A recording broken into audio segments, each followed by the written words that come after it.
അനുഗ്രഹിക്കപ്പെട്ട ദൈവവചന പഠനത്തിലേക്ക് എല്ലാവരെയും കർത്താവിൻ്റെ നാമത്തിൽ വന്ദനം ചെയ്യുന്നു.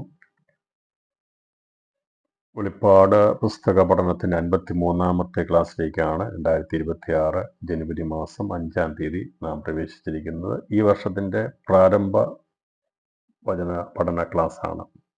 ഇതിൽ പങ്കെടുക്കുന്ന എല്ലാവരെയും ദൈവധാരാളമായി അനുഗ്രഹിക്കട്ടെ. ഈ മെസ്സേജുകൾ കേൾക്കുന്ന പ്രിയപ്പെട്ടവരും അനുഗ്രഹം പ്രാപിപ്പാൻ കർത്താവ് സഹായിക്കട്ടെ. നാം ഇപ്പോൾ ചിന്തിച്ചുകൊണ്ടിരിക്കുന്നത് വെളിപ്പാട് പുസ്തകത്തിൽ നിന്ന് അതിൻ്റെ 6-ാം അധ്യായം 1-2 വാക്യങ്ങളെ അടിസ്ഥാനമാക്കി എതിർ ക്രിസ്തു ഭൂമിയിൽ പ്രത്യക്ഷപ്പെടുന്നതിനെക്കുറിച്ചുള്ള കാര്യങ്ങളാണ് ചിന്തിച്ചുകൊണ്ടിരുന്നത്. അതിൻ്റെ ഏകദേശമായൊരു പഠനം നമുക്ക് പൂർത്തീകരിച്ചു. എന്നാൽ ബാക്കിയുള്ള എതിർ ക്രിസ്തുവിനെ സംബന്ധിച്ചുള്ള മുദ്രയെക്കുറിച്ചും മറ്റുള്ള കാര്യങ്ങളെക്കുറിച്ചും നാം തുടർന്ന് ചിന്തിക്കുന്നത് 2ാമത്തെ മുദ്ര പൊട്ടിക്കുമ്പോൾ കള്ള പ്രവാചകൻ അവൻ പ്രത്യക്ഷപ്പെടുന്നതിനെ കുറിച്ചുള്ള ബന്ധത്തിലാണ് ബാക്കിയുള്ള ഭാഗങ്ങൾ നാം ചിന്തിക്കുന്നത്. ഇപ്പോൾ വെളിപ്പാട് പുസ്തകം 11-ാം അധ്യായം അതിൻ്റെ 1 മുതൽ 13 വരെയുള്ള വാക്യങ്ങൾ നമ്മൾ പഠിച്ചു കഴിഞ്ഞിരുന്നു. അതുപോലെ 13-ാം അധ്യായത്തിൻ്റെ 1 മുതൽ 10 വരെയുള്ള വാക്യങ്ങളാണ് എതിർ ക്രിസ്തുവിനുള്ള ബന്ധത്തിൽ നാം ചിന്തിച്ചത്.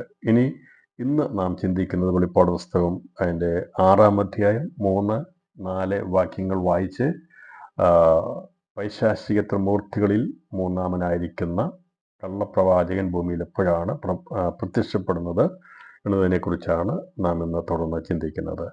6-ാം അധ്യായം 3-4 വാക്യങ്ങളിൽ അവൻ 2ാം മുദ്ര പൊട്ടിച്ചപ്പോൾ വരിക എന്നു 2ാം ജീവി പറയുന്നത് ഞാൻ കേട്ടു. അപ്പോൾ ചുവന്നതായ മറ്റൊരു കുതിര പുറപ്പെട്ടു.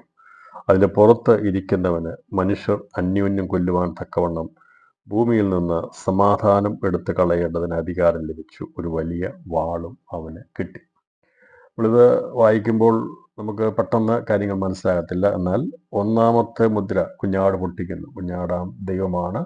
7 മുദ്രയാൽ മുദ്രയിടപ്പെട്ട പുസ്തകത്തിൻ്റെ ഓരോ മുദ്രകളും പിതാവാം ദൈവത്തിൽ കൈവരിക്കുന്ന പുസ്തകത്തിൻ്റെ മുദ്രകൾ പൊട്ടിക്കുന്നതിനെ അഥവാ തുറക്കുന്നതിനെക്കുറിച്ച് നമ്മൾ ചിന്തിച്ചുകൊണ്ടിരിക്കുന്നത്. അതിൽ നാം മനസ്സിലാക്കുന്നത് ഈ ലോകത്തിൽ പൈശാചിക ത്രിമൂർത്തിയുടെ ഭരണം ഉണ്ടാകും. അതിനുള്ള സാഹചര്യങ്ങൾ ഒരുക്കപ്പെടുന്നതിനെക്കുറിച്ച് നമ്മൾ ചിന്തിച്ചു. അതിൽ ഒന്നാമതായി ഭൂമിയിലേക്ക് വന്ന് വീഴുന്നത് സാത്താനാകുന്ന മൃഗമാകുന്നു. അപ്പോൾ അവൻ സാത്താനാകുന്ന മൃഗത്തെ ഒരു മഹാസർപ്പത്തോടുള്ള ബന്ധത്തിലാണ് വെളിപ്പെടുത്തിയിരിക്കുന്നത്. അതിനെ നമുക്കാർക്കും നേത്രം കൊണ്ടൊന്നും ആർക്കും കാണാൻ കഴിയത്തില്ല. കാരണം വെളിച്ചം വെളിച്ചത്തെ ആർക്കും കാണാൻ കഴിയത്ത, അതുപോലെ തന്നെ ഇരുളിനെയും ആരുടെയും നഗ്നനേത്രങ്ങൾ കൊണ്ട് കണ്ടെടുക്കാൻ കഴിയത്തില്ല. എന്നാൽ വെളിപ്പാട് പുസ്തകം 12-ാം അധ്യായത്തിലെ 9-ാം വാക്യപ്രകാരം ഭൂതലത്തെ മുഴുവൻ തെറ്റിച്ച് കളയുന്ന പിശാചും സാത്താനും എന്ന മഹാസർപ്പമായ പഴയ പാമ്പിനെ ഭൂമിയിലേക്ക് തള്ളിക്കളഞ്ഞു. അവൻ്റെ ദൂതന്മാരെയും അവനോടുകൂടെ തള്ളിക്കളഞ്ഞു. അപ്പോൾ ഇത് സംഭവിക്കാനുള്ള കാര്യങ്ങൾ വെളിപ്പാട് പുസ്തകം 4-ാം അധ്യായമുള്ള എല്ലാ കാര്യങ്ങളും സംഭവിക്കാനുള്ളതാണ്. ഒന്നും സംഭവിച്ചിട്ടുള്ള കാര്യങ്ങളല്ല, മേലാൽ സംഭവിക്കാനുള്ള കാര്യങ്ങളാണ്. അപ്പോൾ ഇതുവരെയും സാത്താൻ അങ്ങനെ പരാജിതനായി അവൻ ഭൂമിയിലേക്ക് ദൈവത്തിൻ്റെ പാദപീഠത്തിലേക്ക് വന്ന് വീണിട്ടില്ല. അതേക്കുറിച്ച് നമ്മൾ ചിന്തിച്ചു. 110-ാം സങ്കീർത്തനത്തിൽ നാം 3-ാം വാക്യത്തെ അടിസ്ഥാനമാക്കി ചിന്തിച്ചിരുന്നു. ഞാൻ നിന്റെ ശത്രുവിനെ എൻ്റെ പാദപീഠമാക്കോളും, നീ എൻ്റെ വലത്ത് ഭാഗത്തിരിക്കുക എന്ന വചനം നിവൃത്തിയിരിക്കുന്നത് മധ്യാകാശ യുദ്ധത്തിലാണ്. ദൈവസഭ എടുക്കപ്പെടുന്നതോട് ബന്ധത്തിൽ നടക്കുന്ന മധ്യാകാശ യുദ്ധം മീഖായേലും അവൻ്റെ സംഘവും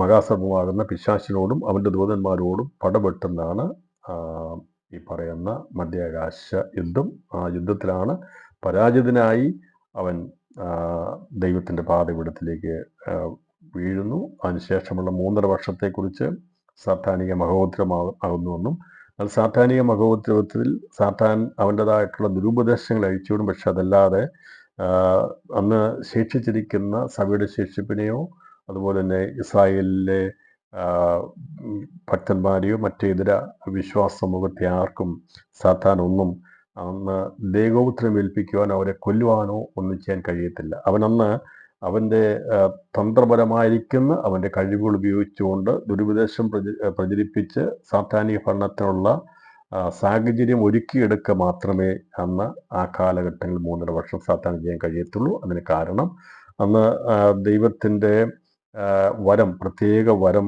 ആൺകുട്ടിയെ പ്രസവിക്കുന്നത്, അഥവാ മണവാട്ടി സഭയുടെ ശേഷിപ്പാലിക്കുന്ന ആഗോള ദൈവസഭയ്ക്കും അന്ന് ഭൂമിയിൽ ശേഷിച്ചിരിക്കുന്ന പഴയ നിയമത്തിൻ്റെ പ്രമാണമനുസരിക്കുന്ന വിശുദ്ധന്മാർക്കും ദൈവത്തിൻ്റെ പ്രത്യേക വരം ലഭിക്കുന്നതുകൊണ്ട് ഈ രണ്ട് സാക്ഷിയുടെ സമൂഹത്തെ തൊടാൻ ആർക്കും കഴിയത്തില്ല.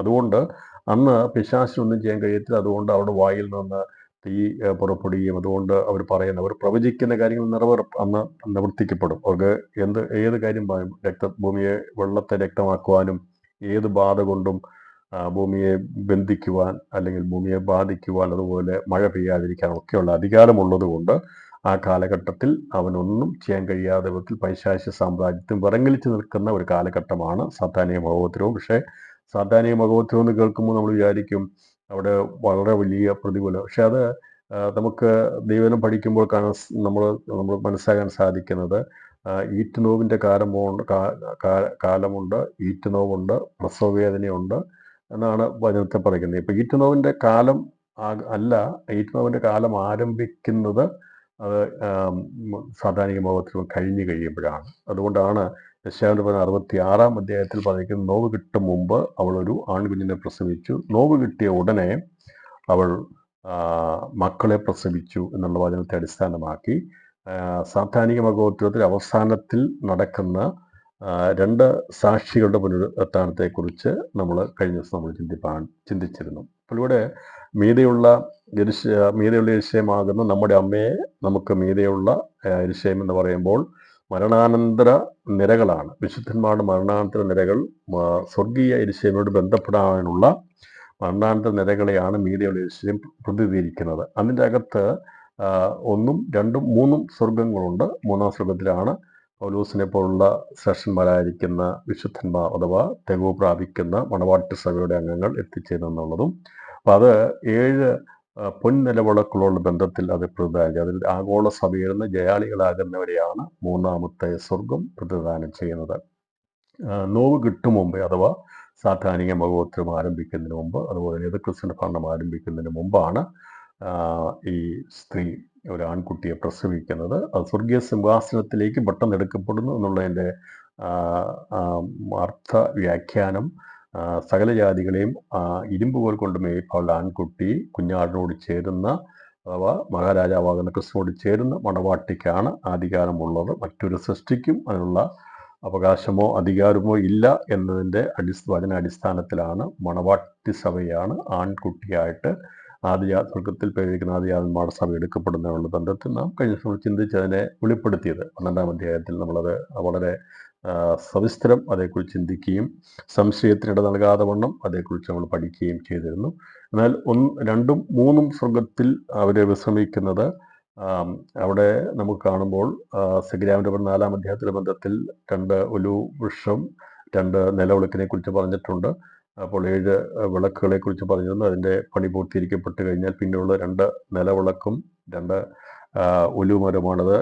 സാക്ഷികളാണ്, അഭിഷിക്തന്മാരാണ്, ദൈവത്തിൻ്റെ സന്നിധിയിൽ നിൽക്കുന്ന അഭിഷിക്തന്മാരാണ് എന്ന് പറഞ്ഞിരിക്കുന്നതിന് പ്രകാരം മീതെയുള്ള യെരൂശലേമിൽ 1-ാം സ്വർഗത്തിൽ പ്രതിനിധീകരിക്കുന്ന പഴയ നിയമത്തിൻ്റെ ശ്രേഷ്ഠന്മാരായിരിക്കുന്ന വിശുദ്ധന്മാർ മരണാനന്തരം വിശ്രമിക്കുന്ന മരണാനന്തരെയാണത്.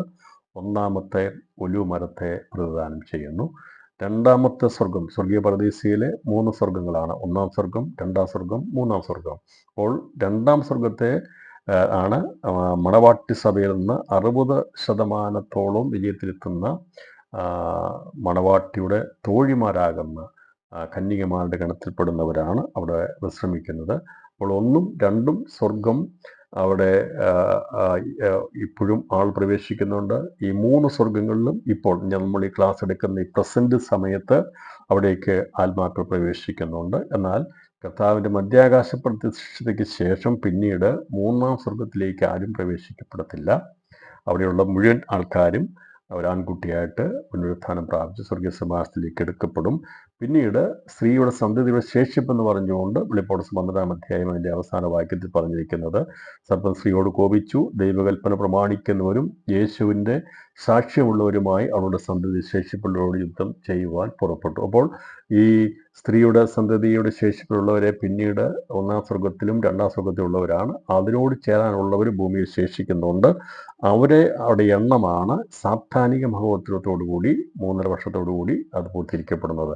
അപ്പോൾ അത് എന്ന് മുതലുള്ളെന്നുള്ളത് നമ്മൾ കാണുമ്പോൾ ഈ ഒന്നാമത്തെ ഒലിവുമരമാകുന്ന സ്വർഗീയ പർദീസയിലെ ഒന്നാമത്തെ സ്വർഗം ഒന്നാമത്തെ ഒലിവുമരം പ്രദാനം ചെയ്യുന്നത് ഹാബേൽ ഉൾപ്പെടെയുള്ള പഴയ നിയമത്തിൻ്റെ ശേഷന്മാർ, അങ്ങനെ അവരെ പോലുള്ള അവരുടെ എണ്ണം എല്ലാം പൂർത്തീകരിക്കപ്പെടുന്നത് അത് എതിർ ക്രിസ്തുവിൻ്റെ ഭരണാരംഭത്തോടനുബന്ധമായിട്ടാണ്. അഥവാ സാത്താനിക മഹോത്സവം അവസാനിക്കുന്നത് വരെയാണ് അവിടേക്കുള്ള പ്രവേശനമുള്ളത്.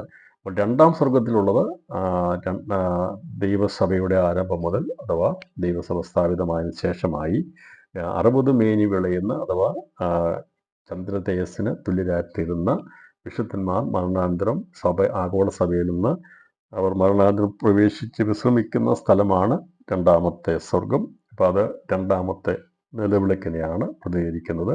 ഇവരുടെ രണ്ടുപേരുടെയും രണ്ട് കൂട്ടരുടെയും പുനരുത്ഥാനമാണ് ഇവിടെ പൗലോസ് 11-ാം അധ്യായത്തിൽ പറഞ്ഞിരിക്കുന്നത്. ഇവിടെ കയറി വരിക എന്ന ശബ്ദത്തിൽ അവർ മഹാശബ്ദം പറയുന്നത് ഞാൻ കേട്ടു. അവർ മേഘത്തിൽ സ്വർഗത്തിലേക്ക് കയറി അവരുടെ ശത്രുക്കൾ അവരെ നോക്കിക്കൊണ്ടിരുന്നു എന്ന് പറഞ്ഞിരിക്കുന്നു. അപ്പോൾ ഇവർ 3.5 ദിവസം കഴിഞ്ഞിട്ട് ഈ രണ്ട് സാക്ഷികളെ പ്രതികരിക്കുന്ന രണ്ട് കൂട്ടരെ, അത് ആലങ്കാരിക ഭാഷയിൽ പറഞ്ഞിരിക്കുന്നതാണ്. അപ്പോൾ അന്ന് യെരുശലേമിൽ നടക്കുന്ന ആഴത്തിൽ നിന്ന് പ്രത്യക്ഷപ്പെട്ടു വരുന്ന എതിർ ക്രിസ്തു പ്രാരംഭത്തിൽ ചെയ്യുന്ന പ്രവൃത്തി ഈ അന്ന് സാക്ഷ്യം തികച്ചു നിൽക്കുന്നവരെ കൊന്നുകളയുകയും അവരുടെ ശവങ്ങൾ 3.5 ദിവസം അവിടെ യെരുശലേമിലെ വീതിയിൽ കിടക്കും. അത് പ്രതിദാനം ചെയ്യുന്നത് ഒന്നാമത്തെ ഒലിവുമരത്തെയും ഒന്നാമത്തെ നിലവിളക്കിനെയുമാണ്. ഈ രണ്ട് സാക്ഷികൾ, അഥവാ ദൈവകൽപ്പന പ്രമാണിക്കുന്ന പഴയ നിയമത്തിൻ്റെ ന്യായപ്രമാണത്തിന് ഉൾപ്പെടെയുള്ള ദൈവകൽപ്പന പ്രമാണിക്കുന്നവരെയാണ് ഒന്നാമത്തെ ഒലിവുമരം പ്രദാനം ചെയ്യുന്നത്. അവരെ കൊന്ന് കഴിയുമ്പോൾ അവരുടെ ആത്മാവ് പ്രവേശിക്കപ്പെടുന്നത് പർദീസിലെ ഒന്നാമത്തെ സ്വർഗത്തിലേക്കാണ് പ്രവേശിക്കുന്നത്. യേശുവിൻ്റെ സുവിശേഷമുള്ള, യേശുവിൻ്റെ സാക്ഷ്യമുള്ള അതിൽ സാക്ഷ്യം തികയുന്നവരെ എതിർ ക്രിസ്തു കൊന്നുകളയുമ്പോൾ അവരുടെ ആത്മാക്കൾ പ്രവേശിക്കപ്പെടുന്നത് പർദീസിൽ രണ്ടാം സ്വർഗത്തിലേക്കാണ്. അത് പ്രദാനം ചെയ്യുന്നത് ഒന്നാമത്തെ നിലവിളക്കാണ്. ഇവർ 3.5 ദിവസം കഴിയുമ്പോൾ ഇവർ അവിടെ മരണാതെ അവിടെ എത്തുന്നു. അന്ന് അതോടുകൂടി ഒന്നാം സ്വർഗത്തിൻ്റെയും രണ്ടാം സ്വർഗത്തിലേക്കും പ്രവേശിക്കപ്പെടാനുള്ളവരുടെ എണ്ണം അതോടെ പൂർത്തീകരിക്കപ്പെടുകയാണ്. പിന്നെ അവരുടെ പുനരുത്ഥാനമാണ് ഈ 3.5 ദിവസം കഴിയുമ്പോൾ എന്ന് പറഞ്ഞാൽ ഇവർ മരിച്ച് അവിടെ കിടക്കുമ്പോൾ അവരെ 3 ദിവസം കഴിയുമ്പോൾ ദൈവത്തിൽ നിന്ന് ജീവശ്വാസം വന്ന് ഇവർ രണ്ടുപേരും എഴുന്നേറ്റ് നിൽക്കുന്നു. ഇവർ രണ്ടുപേരും രണ്ട് സാക്ഷികളുടെ സമൂഹത്തെയാണ് കാണിക്കുന്നത്. യഥാർത്ഥത്തിൽ ഇത് പ്രതിനിധീകരിക്കുന്നത് ഒന്നാം സ്വർഗത്തെയും രണ്ടാം സ്വർഗത്തെയുമാണ്. അന്ന് അവിടെ വിശ്രമിക്കുന്ന സകല വിശുദ്ധന്മാരും സ്വർഗത്തിലേക്ക് യേശുക്രിസ്തുവിൻ്റെ ശബ്ദം, മഹാശബ്ദം കേൾക്കുന്നത് ഇവിടെ കയറി വരുവീൻ എന്നുള്ള ശബ്ദം അത് പുറപ്പെടുവിക്കുന്നത് കർത്താവായ യേശുക്രിസ്തുവാണ്. അവർ മേഘത്തിൽ എന്ന് പറഞ്ഞാൽ അവർക്ക് കിട്ടിയ തേജസ്സിനെ കാണാതെ വണ്ണം അവരെ മേഘം കൊണ്ട് ആവരണം ചെയ്ത് അവരെ സ്വർഗത്തിലേക്ക് എടുക്കുന്നു. അങ്ങനെ അതോടുകൂടി പഴയ നിയമത്തിന് ശേഷം അബ്രഹാം ഉൾപ്പെടെയുള്ള വിശുദ്ധന്മാർ സ്വർഗത്തിൽ എത്തിച്ചേരുന്നു. ദൈവസഭയുടെ 60% ഒരു ഭാഗവും സ്വർഗത്തിലേക്ക് എത്തിച്ചേരുന്നു. പിന്നീട് സംഭവിക്കുന്നതാണ് എതിർ ക്രിസ്തുവിൻ്റെ പ്രത്യക്ഷത. അവൻ പ്രത്യക്ഷപ്പെട്ടതോടുകൂടി ഈ പറയുന്ന സംഭവം നടന്നു കഴിഞ്ഞാൽ 3.5 വർഷത്തെ എതിർ ക്രിസ്തുവിൻ്റെ ഭരണമാണ്. എന്നാൽ അവൻ്റെ ഭരണം ആരംഭിക്കുന്നതിന് മുമ്പായി തന്നെ അതിനോടനുബന്ധമായിട്ട് ഈ രണ്ട് സാക്ഷികളുടെ പുനരുത്ഥാനം കഴിഞ്ഞാൽ വേഗത്തിൽ സംഭവിക്കുന്നത് കുഞ്ഞാടാം ദൈവം രണ്ടാമത്തെ മുദ്ര പൊട്ടിക്കുന്നതാണ്. അപ്പോൾ കുഞ്ഞാട് രണ്ടാമത്തെ മുദ്ര പൊട്ടിക്കുമ്പോൾ സമയത്ത് സംഭവിക്കുന്നത് എതിർ ക്രിസ്തുവിൻ്റെ ഭരണം ആരംഭിക്കുകയും കള്ളപ്രവാചകനാകുന്ന പൈശാചിക ത്രിമൂർത്തികളുടെ മൂന്നാമൻ ലോകത്തിൽ പ്രത്യക്ഷപ്പെടുകയുമാണ് ചെയ്യുന്നത്. അപ്പോൾ അവൻ പ്രത്യക്ഷപ്പെട്ട് ചെയ്യുന്നത് ആദ്യത്തെ പ്രവൃത്തി സാക്ഷ്യം തികച്ചു നിൽക്കുന്നവരെ കൊന്നുകളയുക എന്നുള്ളത്. എന്തുകൊണ്ടാണ് അവരെ കൊന്നുകളയാൻ കഴിയുന്നത്? സാത്താന്യ മഹോത്സവത്തിൽ അതിന് കഴിഞ്ഞിരുന്നില്ല. കാരണം ദൈവം അവർക്ക് പ്രത്യേക വരം കൊടുത്തിരുന്നു. എന്നാൽ ദൈവം അനുവദിച്ചു കൊടുക്കുകയാണ് അവരെ കൊല്ലുവാൻ. അവരുടെ ആ പ്രത്യേക വരം നീക്കം ചെയ്യുന്നതോടുകൂടിയാണ് അവർ കൊല്ലപ്പെടുന്നത്. അതിനുശേഷം ദൈവം ഭൂമിയിൽ ജീവിക്കുന്ന സാക്ഷ്യം കർത്താവിന് വേണ്ടി നിൽക്കുന്ന പഴയ ഇസ്രായേലിന് വേണ്ടിയും മറ്റു സുവിശേഷത്തിൻ്റെ സാക്ഷ്യം ശേഷിപ്പുള്ളവർക്ക് അവരെ തല ഛേദിക്കപ്പെട്ട് മരിക്കാൻ തക്കതായ നിയോഗമാണ് ദൈവം അവർക്ക് കൊടുത്തിരിക്കുന്നത്. അതാണ് തുടർന്നുള്ള സംഭവങ്ങൾ നടക്കുന്നത്. അത് ഈറ്റുനോവിൻ്റെ കാലമായിട്ട് മുമ്പോട്ട് പോകുന്നു. സാത്താൻ എന്ന ആൾക്കാരെ ഇല്ലാതാക്കുന്നു എന്ന് പറഞ്ഞാൽ ആരെയാണ് ഇല്ലാതാക്കുന്നത്? പൈശാചിക പ്രവൃത്തികൾക്ക് ഇഷ്ടപ്പെടാതെ അവൻ്റെ ആജ്ഞകൾ അനുസരിക്കാത്തവരെ കൊന്നുകളയുന്ന കാലഘട്ടമാണ് 3.5 വർഷക്കാലം. അന്ന് ഭൂമി രക്തം കുടിച്ച് വല്ലാതാകുമെന്ന് പറയുന്നത്. ഭൂമി താൻ കുടിച്ച രക്തത്തെ വെളിപ്പെടുത്തും. ഒരുപാട് പേര് അന്ന് ഇവിടെ രക്തസാക്ഷിത്വം വരിക്കും എന്നുള്ളതും നമുക്ക് ഈ ദേവനം പഠിക്കുമ്പോൾ തുറന്ന് നമുക്ക് കാണാൻ സാധിക്കുന്നുണ്ട്. അപ്പോൾ അവൻ 2ാം മുദ്ര പൊട്ടിക്കുമ്പോൾ പൈശാചിക ത്രിമൂർത്തികൾ 3 കൂടിയാണ് പൈശാചിക സാമ്രാജ്യത്വം ഈ ലോകത്തിൽ കെട്ടിപ്പടുത്ത് ഉയർത്തുന്നത്. അപ്പോൾ സാത്താൻ പ്രത്യക്ഷപ്പെട്ടതിനെ കുറിച്ച് നമ്മൾ മനസ്സിലായി. അത് മധ്യാകാശത്തിൽ പരാജിതനായിട്ടാണ് വരുന്നത്. ക്രിസ്തു പ്രത്യക്ഷപ്പെടുന്നതിനെ കുറിച്ച് നമ്മൾ മനസ്സിലാക്കി. അത് 1ാമത്തെ മുദ്ര കുഞ്ഞാട് പൊട്ടിക്കുമ്പോഴാണ്. ദൈവം അനുവദിച്ചിട്ടാണ് ജയിക്കുന്നവനായും ജയിപ്പാനായും അവൻ കയ്യിൽ വില്ല് പിടിച്ച് വഞ്ചനയോടുകൂടി പ്രത്യക്ഷപ്പെട്ട് അവൻ ദൈവത്തിൻ്റെ ദാസവിശുദ്ധന്മാരോട് യുദ്ധം ചെയ്തവരെ കൊന്നുകളയാനുള്ള അധികാരം അവന് ലഭിക്കുന്നു. അവൻ അതനുസരിച്ചാണ് കൊന്നുകളയാൻ ദൈവമാണ് അതിനുള്ള അനുവാദം കൊടുക്കുന്നത്. അതുവരെയും അത് കൊടുത്തിട്ടില്ല എന്നുള്ളതും നമുക്ക് കാണാനായിട്ട് സാധിക്കും. അപ്പോൾ ഈ 2ാമത്തെ മുദ്ര പൊട്ടിക്കുമ്പോൾ വരിക എന്ന് 2ാം ജീവി പറയുന്നത് ഞാൻ കേട്ടു.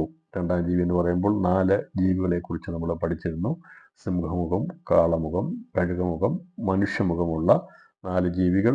അത് ക്രിസ്തുയേശുവിനോട് കൂടെ നിൽക്കുന്നു, ശുശ്രൂഷയോട് ബന്ധത്തിൽ നിൽക്കുന്നു. സഭയുടെ പ്രതിനിധികളാണ് ഇവരെന്ന് നമുക്ക് സഭയെയാണ് അവിടെ പ്രദാനം ചെയ്യുന്നുള്ളതും നമ്മളതേക്കുറിച്ച് ചിന്തിച്ചിരുന്നു. അപ്പോൾ 2ാം ജീവി വരിക എന്ന് പറയുമ്പോൾ ചുവന്നതായ മറ്റൊരു കുതിര പുറപ്പെട്ടു. അതിൻ്റെ പുറത്തിരിക്കുന്നവന് മനുഷ്യർ അന്യോന്യം കൊല്ലുവാൻ തക്കവണ്ണം ഭൂമിയിൽ നിന്ന് സമാധാനം എടുത്തു കളയേണ്ടതിന് അധികാരം ലഭിച്ചൊരു വലിയ വാളും അവന് കിട്ടി. അപ്പോൾ കുഞ്ഞാറാം മുദ്ര ദൈവം 2ാമത്തെ മുദ്ര പൊട്ടിക്കുന്ന സന്ദർഭത്തിൽ ചുവന്ന കുതിരപ്പുറത്ത് ചുവന്നത് കാണിക്കുന്ന പാപത്തെ കാണിക്കുന്നത്. പാപത്തോടുള്ള ബന്ധത്തിൽ ആണ് ചുവപ്പ് കാണിക്കുന്നത്. ഞാൻ നിന്റെ പാപം എത്ര കടിഞ്ഞുവപ്പായിരുന്നാലും ഞാൻ നിന്നെ ഹിമം പോലെ വെളുപ്പിക്കാം എന്ന് പറഞ്ഞിരിക്കുന്ന അതനുസരിച്ച് ഇപ്പോൾ ഇവൻ പ്രത്യക്ഷപ്പെടുന്ന പാപത്തിൻ്റെ ശക്തിയോടുകൂടിയാണ് പ്രത്യക്ഷപ്പെടുന്നത്. കുതിരയെ കാണിക്കുന്ന ശക്തിയെ കാണിക്കുന്നത്. അപ്പോൾ ക്രിസ്തു പ്രത്യക്ഷ വെള്ളക്കുതിരപ്പുറത്ത് പറഞ്ഞാൽ അവൻ അസമാധാനത്തിൻ്റെ വഞ്ചനയുടെ ശക്തിയായിട്ടാണ് അവൻ വെളിപ്പെടുന്നത്. അതുകൊണ്ടാണ് വെള്ളക്കുതിരപ്പുറത്ത് വെളിപ്പെട്ടത്. ഇവിടെ ചുവന്ന കുതിര പുറപ്പെട്ടു. അപ്പോൾ അതിരിക്കുന്നവന് മനുഷ്യർ അന്യോന്യം കൊല്ലുവാൻ തക്കവണ്ണം ഭൂമിയിൽ നിന്ന് സമാധാനം എടുത്തു കളയേണ്ടതിന് അധികാരം ലഭിച്ചു. ഒരു വലിയ വാളും അവന് കിട്ടി.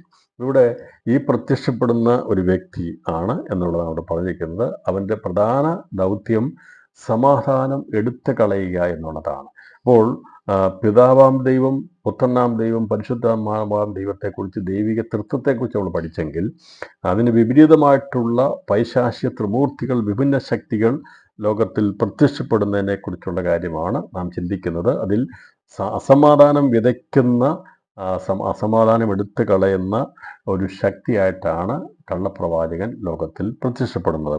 അവൻ പ്രത്യക്ഷപ്പെടുമ്പോൾ അവൻ ചെയ്യുന്നത് ദൈവത്തിൽ നിന്ന് അകന്നുപോയ മാനവവർഗത്തെ രക്ഷിച്ച് ദൈവത്തെങ്കിലേക്ക് അടുപ്പിക്കാൻ വേണ്ടിയാണ് യേശു ക്രിസ്തു പാപപരിഹാരയാഗമായിട്ട് വന്നത്. ക്രിസ്തുയേശു ലോകത്തിൽ വന്നത്, കുഞ്ഞാടായിട്ട് വന്നത് അകന്നുപോയ മനുഷ്യനെ അടുപ്പിക്കാൻ വേണ്ടിയാണ് യേശു വന്നത്.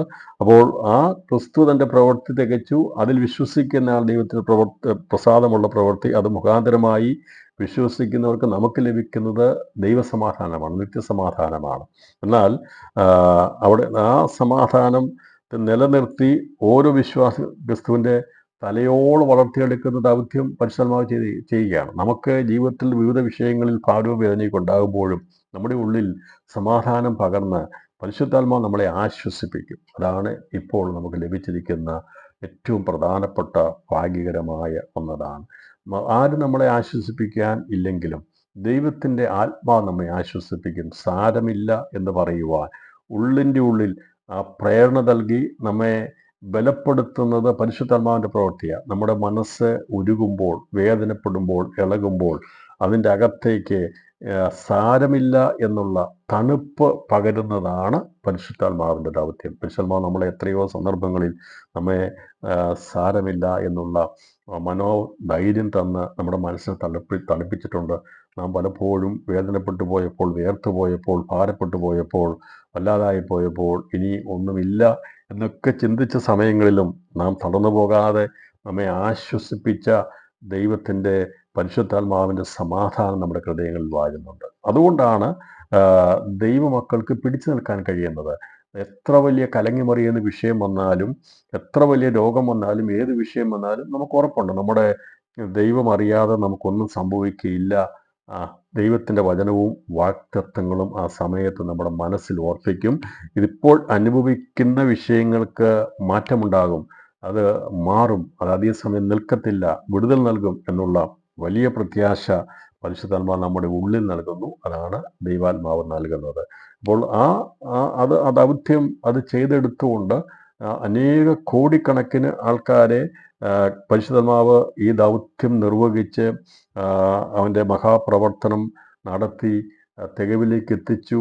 എത്രയോ പേര് വിവിധ മരണാന്തരകളിലേക്ക്, വിശുദ്ധ പ്രവേശിപ്പാനിടയായി തീർത്തു. അവരെ ഇതിനോടകം നിത്യസമാധാനത്തിൽ ദൈവം ആക്കിയിട്ടുണ്ട്. സമാധാനത്തിൽ നമുക്ക് ദൈവവും മനുഷ്യനുമായിട്ടുള്ള അകന്നുപോയത് മുഖാന്തരമാണ് മനുഷ്യന് ഭയമുണ്ടായത്, ഭീതിയുണ്ടായത്. എന്നാൽ ദൈവത്തോട് അടുത്ത് കഴിയുമ്പോൾ നമുക്ക് സമാധാനമുണ്ട്.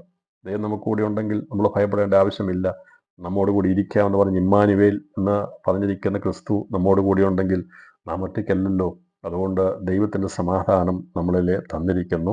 അപ്പോൾ പുതിയ നിയമസഭയുടെ ആരംഭത്തിൽ ഭൂമിയിൽ ചെയ്തു തുടങ്ങിയ പ്രവൃത്തി, അതിൻ്റെ പ്രവൃത്തി പരിശുദ്ധാത്മാവ് നടത്തിക്കൊണ്ടിരിക്കുകയാണ്. അത് നിർബാധം ചെയ്തുകൊണ്ടിരിക്കുക. എത്രയോ ലക്ഷക്കണക്കിന് കോടിക്കണക്കിന് ആൾക്കാരാണ് ഇന്ന് രാത്രിയിൽ ഈ ദിവസവും ക്രിസ്തുവിൻ്റെ സമാധാന മുഖാന്തരമായി ജീവിതത്തിൽ സ്വസ്ഥതയോടെ ആയിരിക്കാനിടയായിട്ടുണ്ട്. മനുഷ്യപാപത്തിൻ്റെ ബഹുത്വം മുഖാന്തരമായി എന്തിനെന്നറിയാതെ പൈശാചിക അടിമത്തത്തിലായിരുന്ന മനുഷ്യവർഗത്തെ ഓരോ ദിവസവും സുവിശേഷമാകുന്ന സത്യവചനം സന്ദർശിച്ച് ആ വചനം നമ്മുടെ ഹൃദയങ്ങളിൽ പ്രവേശിച്ചു കഴിയുമ്പോഴാണ് വെളിച്ചവും ആ പ്രത്യാശയുമാണ് ദൈവമക്കളുടെ സമാധാനം ഇന്ന് രാത്രിയിൽ നമുക്ക് പറയാൻ സാധിക്കും. അത് ഞങ്ങളിൽ വാഴുന്നുണ്ട്. നമ്മുടെ ജീവിതത്തിൽ ഒരുപാട് പ്രശ്നങ്ങളുണ്ട്. ചുറ്റുപാടുകൾ നോക്കിയാൽ നമുക്ക് ചിന്തിച്ചാൽ നമുക്കൊരു പക്ഷേ നമുക്ക് അസമാധാനത്തിൻ്റെ ഒരുപാട് കാര്യങ്ങൾ കാണും. എങ്കിലും നമ്മുടെ ഉള്ളിൽ ദൈവം പകർന്നിരിക്കുന്ന പരിശുദ്ധാത്മാവിനാലാണ്, ദൈവവചനത്താലാണ് നാം നിലനിൽക്കുന്നത്. നാം ഓടിപ്പോകാതിരിക്കുന്നത്, മറിഞ്ഞു വീഴാതിരിക്കുന്നത്, നിലനിൽക്കുന്നത് ക്രിസ്തുവാകുന്ന അടിസ്ഥാന പാറമയെ നിർത്തി ദൈവത്തിൻ്റെ ആത്മാവിനെ, വചനത്തെ നമ്മളിൽ തന്ന് നമ്മളെ ഉറപ്പിച്ചു നിർത്തിയിരിക്കുന്ന ദൈവസ്നേഹം, അതിനെ ഓർത്ത് ദൈവത്തിന് സ്തോത്രം ചെയ്യാം. എന്നാൽ ഇതിന് വിപരീതമായിട്ടുള്ള പ്രവൃത്തിയാണ് പൈശാചിക മുഖത്തിൽ ഒരുവനായിരിക്കുന്ന എതിർ ക്രിസ്തുവിൻ്റെ കേവലം 3.5 വർഷത്തെ അവൻ്റെ പ്രവൃത്തി കൊണ്ട് ഭൂമിയിൽ സംഭവിക്കാൻ പോകുന്നത് അസമാധാനത്തിൻ്റെ കാലഘട്ടമാണ്. ഇപ്പോൾ സംഭവിക്കുന്ന ഒന്നും അതൊക്കെ ഒരു സാമ്പിൾ എന്ന് മാത്രമേ ഉള്ളൂ, ഒരു മുന്നറിയിപ്പെന്ന് മാത്രമേ. ഇപ്പം തന്നെ നമ്മൾ പറയാം എന്തൊരു സമാധാനമാണ്, എന്തൊരു വിഷയമാണ്, ലോകത്ത് എന്തൊക്കെയാണ് സംഭവിക്കുന്നത് എന്നൊക്കെ നമ്മൾ ചിന്തിക്കും. എന്നാൽ ഇതൊന്നും ഒന്നുമായിട്ടില്ല. എന്നാൽ ഇവിടെ പറഞ്ഞിരിക്കുന്നത് ഈ എതിർ ക്രിസ്തുവിൻ്റെ ഭരണത്തോടുകൂടെ വ്യാജത്തിൻ്റെ ആത്മാവ് കൂടി പ്രത്യക്ഷപ്പെട്ട് കഴിയുമ്പോഴത്തേന് ലോകത്തിൽ ഉളവാകാൻ പോകുന്നത് അസമാധാനത്തിൻ്റെ ഒരു വലിയ ഒരു സാഹചര്യമായിരിക്കും അന്ന് ലോകത്തിൽ നിലവിലുണ്ടാകും. സത്യസുവിശേഷത്തിലൂടെ സമാധാനത്തിൻ്റെ വിത്താണ് ഇന്ന് വിതയ്ക്കപ്പെടുന്നതെങ്കിൽ അസമാധാനമായിരിക്കും അന്ന് ബോഷ്കിൻ്റെ ആത്മാവിനാൽ വിതയ്ക്കപ്പെടുന്നത്. അപ്പോൾ അതിനാൽ അന്ന് മനുഷ്യർ അന്യോന്യം സംശയിക്കുകയും പരസ്പരം കൊന്നുകളയുകയും ചെയ്യുന്ന സ്ഥിതിവിശേഷമായിരിക്കും ഭൂമിയിലുണ്ടാകുന്നത്. അതാണ് വാള് കാണിച്ച്, വാളെന്ന് സമാധാനമല്ല, വാളാണ് അവിടെ വരത്താൻ പോകുന്നത്. അപ്പോൾ കർത്താവ് ലോകത്തിൽ വന്ന് സമാധാനം നൽകി. എന്നാൽ ഈ സാത്താൻ അവൻ്റെ ഭരണത്തോടു കൂടി വാളായിരിക്കും ഇവിടെ ഉണ്ടായിരിക്കുന്നത്. ഇപ്പോൾ നമ്മൾ വ്യാപരിക്ക് ഇരുവായത്തുള്ള വാളുകൊണ്ട് അദ്ദേഹം സംസാരിക്കും, മാനസാന്തരത്തിൻ്റെ സൗകര്യം തരുന്നു. എന്നാൽ അത് പരിശുദ്ധാത്മാവ് നൽകുന്നത് ഇരുവായത്തുള്ള വാളാണ്. നമ്മൾ പാപത്തെക്കുറിച്ചും നീതിയെക്കുറിച്ചും ന്യായവിധിയെക്കുറിച്ചും ബോധം വരുത്തുന്ന ആത്മാവാണ് ഇരുവായത്തുള്ള വാൾ. എന്നാൽ ഈ എതിർക്രിസ്തുവാകുന്ന പൈശാചികൻ്റെ ഭരണത്തിൽ സംഭവിക്കുന്നത് അന്ന് ഇവിടെ വാളായിരിക്കും. മാനസാന്തരത്തിൻ്റെ അവസ്ഥയായിരിക്കത്തില്ല. കൊല്ലുക, നശിപ്പിക്കുക, നശീകരിക്കുക, ആരെയും വിശ്വസിക്കാതിരിക്കുക, അങ്ങനെയുള്ള ഒരു അസമാധാനത്തിൻ്റെ ലോകം അത് ഭൂമിയിൽ വരും എന്നുള്ളതിന് സംശയമൊന്നുമില്ല. അതിൻ്റെ കാലലക്ഷണങ്ങൾ കണ്ടു തുടങ്ങിയിട്ടുണ്ട്. എന്നാൽ അത് ഒന്നുമായിട്ടില്ല. അത് സംഭവിക്കുമ്പോൾ എന്തായിരിക്കും എന്ന അന്നത്തെ ലോകത്തിൻ്റെ അവസ്ഥ എന്നുള്ളത് നമുക്ക് ആർക്കും ചിന്തിച്ചെടുക്കാൻ കഴിയുന്നതല്ല. അപ്പോൾ മനുഷ്യരിൽ അസമാധാനം വിതച്ചുകൊണ്ടിരിക്കുന്ന വ്യാജമാകുന്ന വ്യാപാര ശക്തി ഇപ്പോഴേ പ്രവർത്തിക്കുന്നുണ്ട്. പക്ഷെ എന്നാൽ അതെല്ലാം കള്ളപ്രവാചകന്മാരായി ബോഷ്കിൻ്റെ ആത്മാവ് പ്രവർത്തിച്ചിട്ട് അവസാനമായി ഈ ശക്തി മുഴുവനും ഒരു വ്യക്തിയിൽ കുടികൊള്ളും. അതിനെയാണ് കള്ളപ്രവാചകൻ എന്ന് പറഞ്ഞിരിക്കുന്നത്. അപ്പോൾ അവനായിരിക്കും അതിന് നേതൃത്വം എടുക്കുന്നത്. ലോകത്തിലുള്ള സകല സമാധാനത്തിൻ്റെയും സകല ഭോഷ്കിൻ്റെയും ശക്തി കേന്ദ്രമായി ഒരുവൻ തീരും. അതിനെയാണ് ഈ കള്ളപ്രവാചനോടുള്ള ബന്ധത്തോട് വെളിപ്പെടുത്തിയിരിക്കുന്നത്. അപ്പോൾ രണ്ടാം മുദ്ര കുഞ്ഞാട് പൊട്ടിക്കുന്ന സന്ദർഭത്തിൽ പൈശാചി ത്രിമൂർത്തികൾ മൂവരും വ്യത്യസ്ത നിലവാരങ്ങളിൽ വ്യത്യസ്ത സമയങ്ങളിൽ ലോകത്തിൽ പ്രവർത്തനനിരതമാകുന്നു എന്നാണ് നമുക്കിവിടെ വെളിപ്പെടുന്നത്. അപ്പോൾ ഈ രണ്ടാമത്തെ മുദ്ര പൊട്ടിക്കുന്നതോടുകൂടി കുഞ്ഞാടാം ദൈവത്തിൻ്റെ മടവാട്ടി സഭ എടുക്കപ്പെടുമ്പോൾ സാത്താനിക ഭഗവത്വം ആരംഭിക്കുന്നതോടുകൂടി സാത്താൻ ഭൂമിയിൽ വരുന്നു. അതിനുശേഷമായി 3.5 വർഷം കഴിയുമ്പോൾ എതിർക്രിസ്തു വെള്ളക്കുതിരപ്പുറത്ത് വഞ്ചനയുടെ വില്ലുമായിട്ട് പ്രത്യക്ഷപ്പെടുന്നു. അതിനോടനുബന്ധമായിട്ട് ഈ സാത്താൻ രണ്ടാമത്തെ മുദ്ര കുഞ്ഞാട് പൊട്ടിക്കുമ്പോൾ കള്ളപ്രവാചകൻ ലോകത്തിൽ പ്രത്യക്ഷപ്പെടുന്നു. അപ്പോൾ ഇവരെ നമുക്ക് അന്നത്തെ ആ 3.5 വർഷത്തെ ഭരണത്തോടുള്ള ബന്ധത്തിൽ നമ്മൾ ചിന്തിക്കുമ്പോൾ നമുക്ക് കാണാൻ സാധിക്കുന്നത്, അപ്പോൾ സാത്താൻ സർവനാശത്തിൻ്റെയും ആലോചനക്കാരനാണ്. അതിനെയാണ് അന്നത്തെ പൈശാചിക സാമ്രാജ്യത്തിൻ്റെ രാഷ്ട്രത്തലവൻ എന്ന് പറയുന്നത്. നമുക്കറിയാം, ഓരോ രാജ്യത്തിനും രാജ്യത്തലവനുണ്ടായിരിക്കും, രാഷ്ട്രത്തലവനുണ്ടായിരിക്കും, അതുപോലെ തന്നെ ഭരണത്തലവനുണ്ടായിരിക്കും, ഉപദേഷ്ടാവുണ്ടായിരിക്കും. ഇങ്ങനെയാണ് ഭരണ സംവിധാനം നിലനിൽക്കുന്നത്. എല്ലാ രാജ്യത്തിനും ഒരു രാഷ്ട്രത്തലവനുണ്ടായിരിക്കും, ഒരു ഭരണത്തലവൻ, ഒരു ഭരണം നിയന്ത്രിക്കുന്ന ഒരു വ്യക്തി ഉണ്ടായിരിക്കും, അതിന് ഉപദേഷ്ടാവായിട്ടുള്ള ആൾക്കാരും ഉണ്ടായിരിക്കും, ഉപദേഷ്ടാവുണ്ടായി. അപ്പോൾ 3 കാര്യങ്ങളാണ്. അപ്പോൾ പൈശാചിക ഭരണത്തിൻ്റെ ചുക്കാൻ അതിൻ്റെ ആലോചനക്കാരനായിട്ടിരിക്കുന്നത് അതിൻ്റെ രാഷ്ട്രത്തലവനായിരിക്കുന്ന പിശാചാണ്, സാത്താനാണ് ഇതിൻ്റെ രാഷ്ട്രത്തലവൻ. എന്നാൽ ആ സർവ അനീതിയുടെയും ഭരണക്കാരനായിരിക്കുന്നത് എതിർക്രിസ്തുവാകുന്ന അവനാണ് പൈശാചിക സാമ്രാജ്യത്തിൻ്റെ ഭരണത്തലവൻ. അപ്പോൾ സർവ്വരാജ്യത്തിൻ്റെയും ആത്മാവായിരിക്കുന്ന കള്ളപ്രവാചകനായിരിക്കും പൈശാചിക സാമ്രാജ്യത്തിൻ്റെ ഉപദേഷ്ടാവ്. അപ്പോൾ പൈശാചിക സാമ്രാജ്യത്തിൻ്റെ രാഷ്ട്രത്തലവൻ സാത്താനായിരിക്കും, അതിൻ്റെ ഭരണത്തലവൻ അന്ന് എതിർക്രിസ്തുവായിരിക്കും, അതിൻ്റെ ഉപദേഷ്ടാവ് ബോഷ്കിൻ്റെ ആത്മാവെന്ന് പറഞ്ഞാൽ ഉപദേഷ്ടാവ് അതിനെ നിയന്ത്രിക്കുന്നത് അത് കള്ളപ്രവാചകനായിരിക്കും. ഇവർ 3 കൂടിയാണ് ഈ 3.5 വർഷത്തെ നീചമായിരിക്കുന്ന കിരാതമായിരിക്കുന്ന പൈശാചികമായിരിക്കുന്ന സാമ്രാജ്യത്വം ഭൂമിയിൽ കൊണ്ടുവരാൻ പോകുന്നത്. ഇവർ മൂവരും വിഭിന്ന ദിശകളിൽ പ്രവർത്തിക്കുന്നു. ഇവർക്ക് തമ്മിൽ ഐക്യതയുള്ളവരല്ല. അപ്പോൾ സാത്താൻ്റെ ഒരു ആലോചനയുണ്ടെങ്കിലും അത് വരുമ്പോൾ അതിൻ്റെ എതിർദിശയിലായിരിക്കും അന്നത്തെ എതിർക്രിസ്തു എന്ന് പറഞ്ഞാൽ ഇവർ 3 ഐക്യതയല്ല നിൽക്കുന്നത്, ഭിന്ന ശക്തികളാണ്. അപ്പോൾ അവർ 3 വിഘടിച്ചാണ് നിൽക്കുന്നത്. എന്നാൽ പിതൃപുത്ര പരിശുദ്ധാത്മാവിൻ്റെ പ്രവർത്തനം എന്ന് പറഞ്ഞാൽ ഐക്യതയിലാണ് പ്രവർത്തിക്കുന്നത്. പിതാവിൻ്റെ ആലോചന പുത്രനിലൂടെ പരിശുദ്ധാത്മാവിനാൽ പ്രവർത്തിക്കുക ചെയ്യുന്നെങ്കിൽ ഇവർ 3 വ്യത്യസ്ത നിലവാരങ്ങളിലായിരിക്കും അതിൻ്റെതായിട്ടുള്ള അനുസരണക്കേണ്ട ശക്തിയായിട്ടുള്ള ഈ ഭരണം ഇവിടെ നിർവഹിക്കുന്നത്. എന്ന് പറഞ്ഞതിൻ്റെ അർത്ഥം ലക്ഷ്യമൊന്നും കാണത്തില്ല, നാശം മാത്രമായിരിക്കും ഇവിടെ മുമ്പിലുള്ളത്. ഏത് വിധേനെ നശിപ്പിക്കുക എന്നുള്ള രീതിയിൽ വിഭിന്ന ദിശകളിൽ പ്രവർത്തിക്കുന്ന ഒരു സാമ്രാജ്യത്വമായിരിക്കും അന്ന് ലോകത്തിൽ ഉണ്ടായിരിക്കുന്നത്. എതിർക്രിസ്തുവിൻ്റെ ഭരണത്തിൽ മനുഷ്യർ തമ്മിൽ ഉള്ള മത്സരിച്ച് മരിക്കും. അപ്പോൾ ദൈവിക സമാധാനമുള്ളവരെ എതിർക്രിസ്തുവും കൂട്ടരും കൊന്നുകളയും. ഇതാണ് സംഭവിക്കുന്നത്. ഒന്ന്, പരസ്പരം മത്സരിച്ച് ഒരു കൂട്ടർ മരിക്കും, തമ്മിലടിച്ച് മരിക്കും. മറ്റൊരു കൂട്ടരെ എന്ന് പറഞ്ഞാൽ വിശുദ്ധിയെ നിൽക്കുവാൻ വേണ്ടി ആഗ്രഹിക്കുന്ന പ്രമാണമുള്ളവർ അന്നുണ്ട്. ആ സ്ത്രീയുടെ സന്ദേശിപ്പുള്ള രണ്ടാമത്തെ ഒലിമരത്തിൽ ഉൾപ്പെടുന്നവരും രണ്ടാമത്തെ നിലവിളക്കിൽ ഉൾപ്പെടുന്നവർ ഉണ്ട്. അവർ പരസ്പരം തമ്മിലടിച്ച് മരിക്കുകയല്ല ചെയ്യുന്നത്. ലോകക്കാർ തമ്മിലടിച്ച് മരിക്കുമ്പോൾ അസമാധാനമില്ലാതെ തമ്മിൽ അങ്ങോട്ടും ഇങ്ങോട്ടും വഴക്കും ശണ്ടകളും പ്രശ്നങ്ങളും അവർ തമ്മിൽ തലയിടിച്ച് തകർന്ന് അവരുടെ നാശമുണ്ടാകുമ്പോൾ ഇതിന് ഇടയാകാതെ നിൽക്കുന്ന സ്ത്രീയുടെ സന്ധിയുടെ ശേഷിപ്പെട്ടിരിക്കുന്ന വിശുദ്ധന്മാരുടെ ഗണങ്ങളിൽപ്പെടുന്ന സുവിശേഷത്തിൻ്റെ സാക്ഷ്യമുള്ളവരും അതുപോലെ ഇസ്രായേലിൽ നിന്നുള്ള 144,000 പേരെയൊക്കെ സഭാസമയങ്ങൾ വേർതിരിച്ച് നിർത്തും. അവർ ആണ് 2 കൂട്ടർ കാണും. അവർ തമ്മിൽ മത്സരിച്ച് കൊല്ലുകയല്ല, പക്ഷെ എന്നാൽ എതിർക്രിസ്തുവും കള്ളപ്രവാചനും കൂടി ചെയ്യുന്നത് ഇവരെ അന്ന് തലയറുത്ത് കൊന്നുകളയുക എന്നുള്ളതാണ് അന്ന് ചെയ്യുന്നത്. അപ്പോൾ ഒരു ഭാഗത്ത് ലോകത്തിൽ അസമാധാനമുണ്ടായി മനുഷ്യർ തമ്മിൽ ഭവനത്തിൽ സന്തോഷം കാണത്തില്ല, സമാധാനം കാണത്തില്ല, മക്കളെ അപ്പനും അമ്മയും കൊല്ലുന്നു, മക്കൾ അപ്പനും അമ്മയും കൊല്ലുന്നു. ഇതൊക്കെ ഇന്ന് അവിടെ ഇവിടങ്ങളിലൊക്കെ നടക്കുന്ന സംഭവങ്ങളാണ്. പക്ഷേ അന്ന് ഇതൊരു ഒരു ഒരു വാർത്തയായിരിക്കത്തില്ല, അതൊരു സ്ഥിര സംഭവങ്ങളായി മാറുന്ന, ഒരു സുബോധമില്ലാത്ത അസമാധാനമായിരിക്കുന്ന പൈശാചിൻ്റെ കാലഘട്ടം വരും.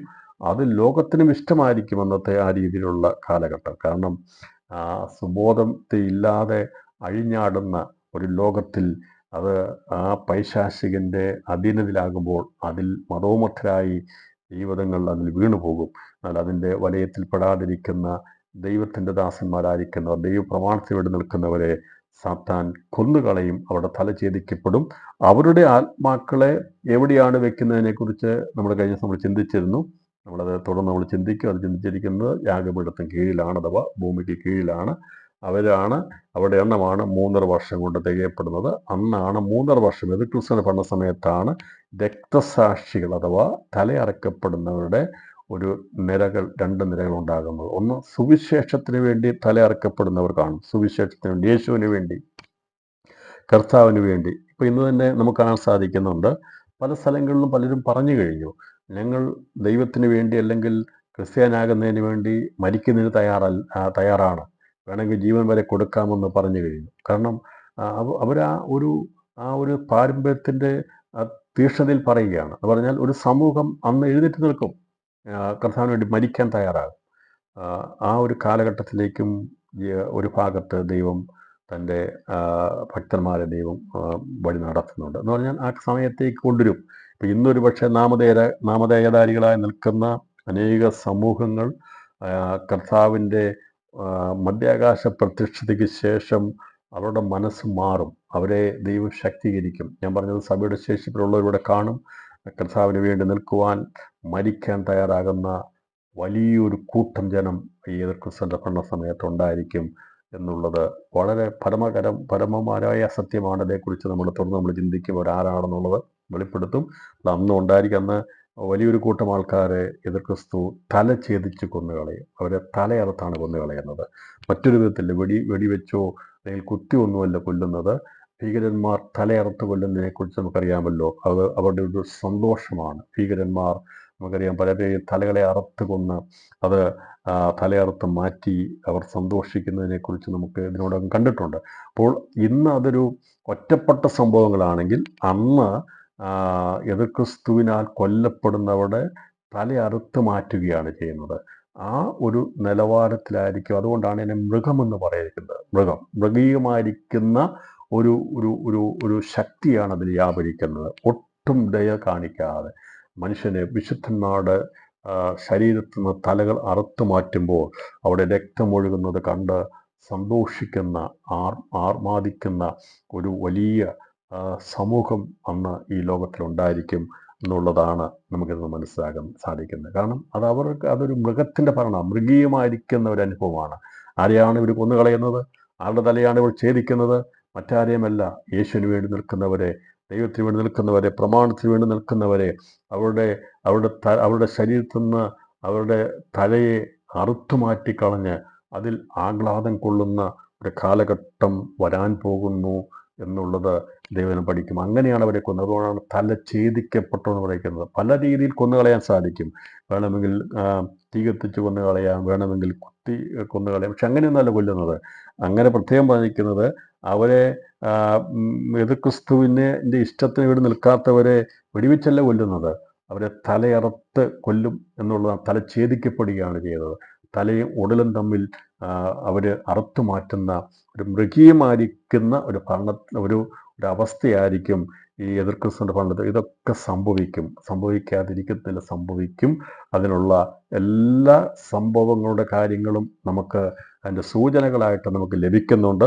അതുകൊണ്ട് ഈ 3.5 വർഷക്കാലം അത് സംഭവിക്കും എന്നുള്ളതിന് സംശയമൊന്നുമില്ല. അപ്പം അതിൻ്റെ സ്ഥിതികളെക്കുറിച്ച് നമ്മൾ ഏകദേശം ഇപ്പോഴൊന്ന് മനസ്സിലാക്കി വരുമ്പോൾ അത് സംഭവിക്കുന്ന നാളുകൾ വിരളമല്ല. അത് വളരെ വേഗത്തിൽ തന്നെ സംഭവിക്കും. സഭ എടുക്കപ്പെട്ട് കഴിഞ്ഞാൽ 3.5 വർഷം കഴിയുമ്പോഴാണ് ഇപ്രകാരമുള്ള ക്രൂരമായിരിക്കുന്ന ഒരു പൈശാചിക മൃഗീയ ശക്തിയുടെ കത്തികൾക്ക് ദൈവത്തിൻ്റെ വിശുദ്ധന്മാർ ഇരയായിത്തീരേണ്ടത് ദൈവം അനുവദിച്ചു കൊടുത്തിട്ടാണ് അതങ്ങനെ സംഭവിക്കുന്നത്.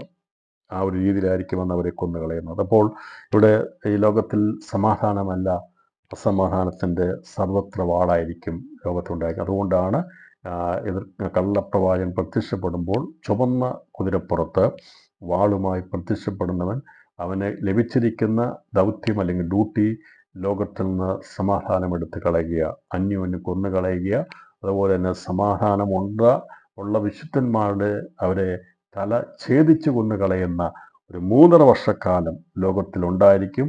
അന്ന് പൈശാചികനായിരിക്കുന്ന സാത്താനും മൃഗമായിരിക്കുന്ന എതിർ ക്രിസ്തുവും അതുപോലെ കള്ളപ്രവാചകനും കൂടിച്ചേർന്നുള്ള ഒരു വലിയ കിരാതമായിരിക്കുന്ന ഭരണത്തിന് ലോകം സാക്ഷ്യം വഹിക്കേണ്ടി വരും. ഈ ഭൂമി വിശുദ്ധന്മാരുടെ രക്തം കുടിക്കേണ്ടതായിട്ട് വരും എന്നുള്ളത് ദൈവം വളരെ വ്യക്തമായി വെളിപ്പാട് 17-ാം അധ്യായത്തെക്കുറിച്ച് പഠിക്കുമ്പോൾ നമ്മളതിൻ്റെ മുഴുവൻ വിശദീകരണത്തിലേക്ക് തുറന്ന് നമ്മൾ ചിന്തിക്കുക. ഇപ്പം ഞാനിവിടെ പ്രാരംഭത്തിൽ പറയും ഒരു 3 പേരും പ്രത്യക്ഷപ്പെടുന്നതിൻ്റെ പ്രധാന ഉദ്ദേശം എന്താണെന്നുള്ളത് ഇന്ന് രാത്രിയിൽ മനസ്സിലാക്കി വെക്കണമെന്ന് വിശേഷമായി. പിതാവും പുത്രനും പരിശുദ്ധാത്മാവും കൂടി ലോകത്തിൽ പ്രവർത്തിച്ചിട്ട് എത്രയോ നമ്മളെ കോടിക്കണക്കിന് ആൾക്കാരാണ് സമാധാനത്തിലേക്കും നിത്യത്തിലേക്കും നിത്യ സമാധാനത്തിലേക്കും മാറിക്കൊണ്ടിരിക്കുന്നത്. അതിന് നേർ വിപരീതമായിരിക്കുന്ന ഒരു 3.5 വർഷം ലോകത്തിൽ വരാൻ പോകുന്നു എന്നുള്ളത് കണ്ടുവേണം ഈ കാലഘട്ടങ്ങളിൽ നാം ജീവിക്കാൻ എന്നുള്ളതും തലമുറകൾ ഇത് ഓർക്കുകയും മനസ്സിലാക്കുകയും ഇതുവരെ ഇതൊന്നും ചിന്തിക്കാതെ തിന്നുക, കുടിക്കുക, ആനന്ദിക്കുക, നാളെ മരിക്കുമല്ലോ എന്ന് ചിന്തിക്കുന്ന ഒരു അനുഭവത്തിൽ നിന്ന് ദിവസങ്ങളിൽ കാര്യങ്ങളെ ഗമനിച്ചെടുക്കുവാൻ, വരാൻ പോകുന്ന കാര്യങ്ങളെക്കുറിച്ചുള്ള ചിന്തകൾ എല്ലാ മനുഷ്യർക്കും ഉണ്ടാകേണ്ടത് ആവശ്യകതയുണ്ട്. അത് പരിശുദ്ധാത്മാവ് ദിവസങ്ങളിൽ അതിൻ്റെതായ നിലവാരത്തിൽ അത് ധരിപ്പിച്ചുകൊണ്ടേയിരിക്കും ചെയ്യും. അപ്പോൾ ദൈവസഭയുടെ ആരംഭ നൂറ്റാണ്ട് മുതൽ കള്ളക്രിസ്തുക്കളും കള്ളപ്രവാചകന്മാരും ലോകത്തിൽ ഉണ്ടായിട്ടുണ്ട്. അപ്പോൾ ലോക അവസാനത്തിൻ്റെ അന്ത്യത്തിലാണ് ഇവിടെ നായകസ്ഥാനം ഏറ്റെടുത്തുകൊണ്ട് എതിർ ക്രിസ്തുവും കള്ളപ്രവാചകനും പ്രത്യക്ഷപ്പെടുന്നത്. അപ്പോൾ കുഞ്ഞാട് 1-ാമത്തെ മുദ്ര പൊട്ടിക്കുമ്പോൾ എതിർ ക്രിസ്തു പ്രത്യക്ഷപ്പെടുന്ന പോലെ 2-ാമത്തെ മുദ്ര പൊട്ടിക്കുമ്പോൾ ഭൂമിയിൽ പ്രത്യക്ഷപ്പെടുന്നത് കള്ളപ്രവാചകനാണ്. കുഞ്ഞാട് പൊട്ടിക്കുന്ന 2 മുദ്രകളോടുള്ള ബന്ധത്തിൽ അതിൻ്റെ വ്യക്തതയാണ് നമുക്ക് ലഭിച്ചപ്പോൾ എന്താണ് ഈ മുദ്ര പൊട്ടിക്കുന്നത്, ഓരോ മുദ്രകളും പൊട്ടിക്കുന്നതിൻ്റെ 7 മുദ്രകൾ, 7 കാകളങ്ങൾ, 7 കലശങ്ങൾ എന്താണെന്ന് നമ്മൾ തുടർന്ന് പഠിക്കുമ്പോൾ 1-ാം മുദ്ര എന്താണ്, അതായത് ക്രിസ്തു പ്രത്യക്ഷപ്പെടുന്നതിനെ കുറിച്ചാണ്. 2-ാം മുദ്ര എന്താണ് എന്നതിനെ കാണിക്കുന്നത് കള്ളപ്രവാചകൻ പ്രത്യക്ഷപ്പെടുന്നതിനെ കുറിച്ച്. അങ്ങനെ 3-ാമത്തെ 4-ാമത്തെ 7 മുദ്രകളെക്കുറിച്ച് നമ്മൾ പഠിക്കും.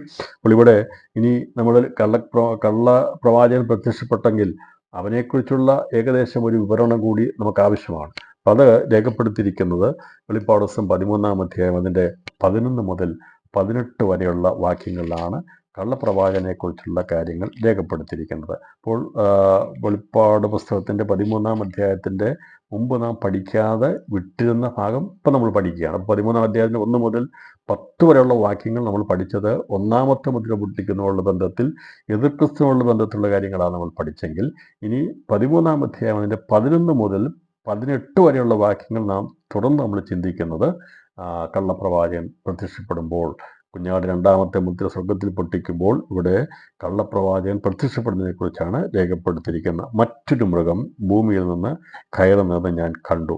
അതിന് കുഞ്ഞാടിനുള്ളതുപോലെ 2 കൊമ്പുണ്ടായിരുന്നു. അത് മഹാസർപ്പം എന്ന പോലെ സംസാരിച്ചു. ഇപ്പോൾ ഈ 2-ാമത്തെ മുദ്ര പൊട്ടിക്കുമ്പോൾ നമുക്ക് അത് വെളിപ്പാട് 11-ാം അധ്യായം വാക്യത്തിൽ നമ്മൾ കണ്ടിരുന്നു.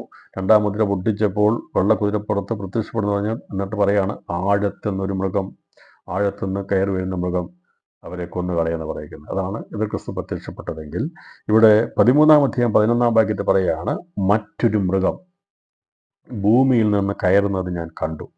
അതിന് കുഞ്ഞാടിനുള്ളതുപോലെ 2 കൊമ്പുണ്ടായിരുന്നു. അത് മഹാസർപ്പം എന്ന പോലെ സംസാരിച്ചു.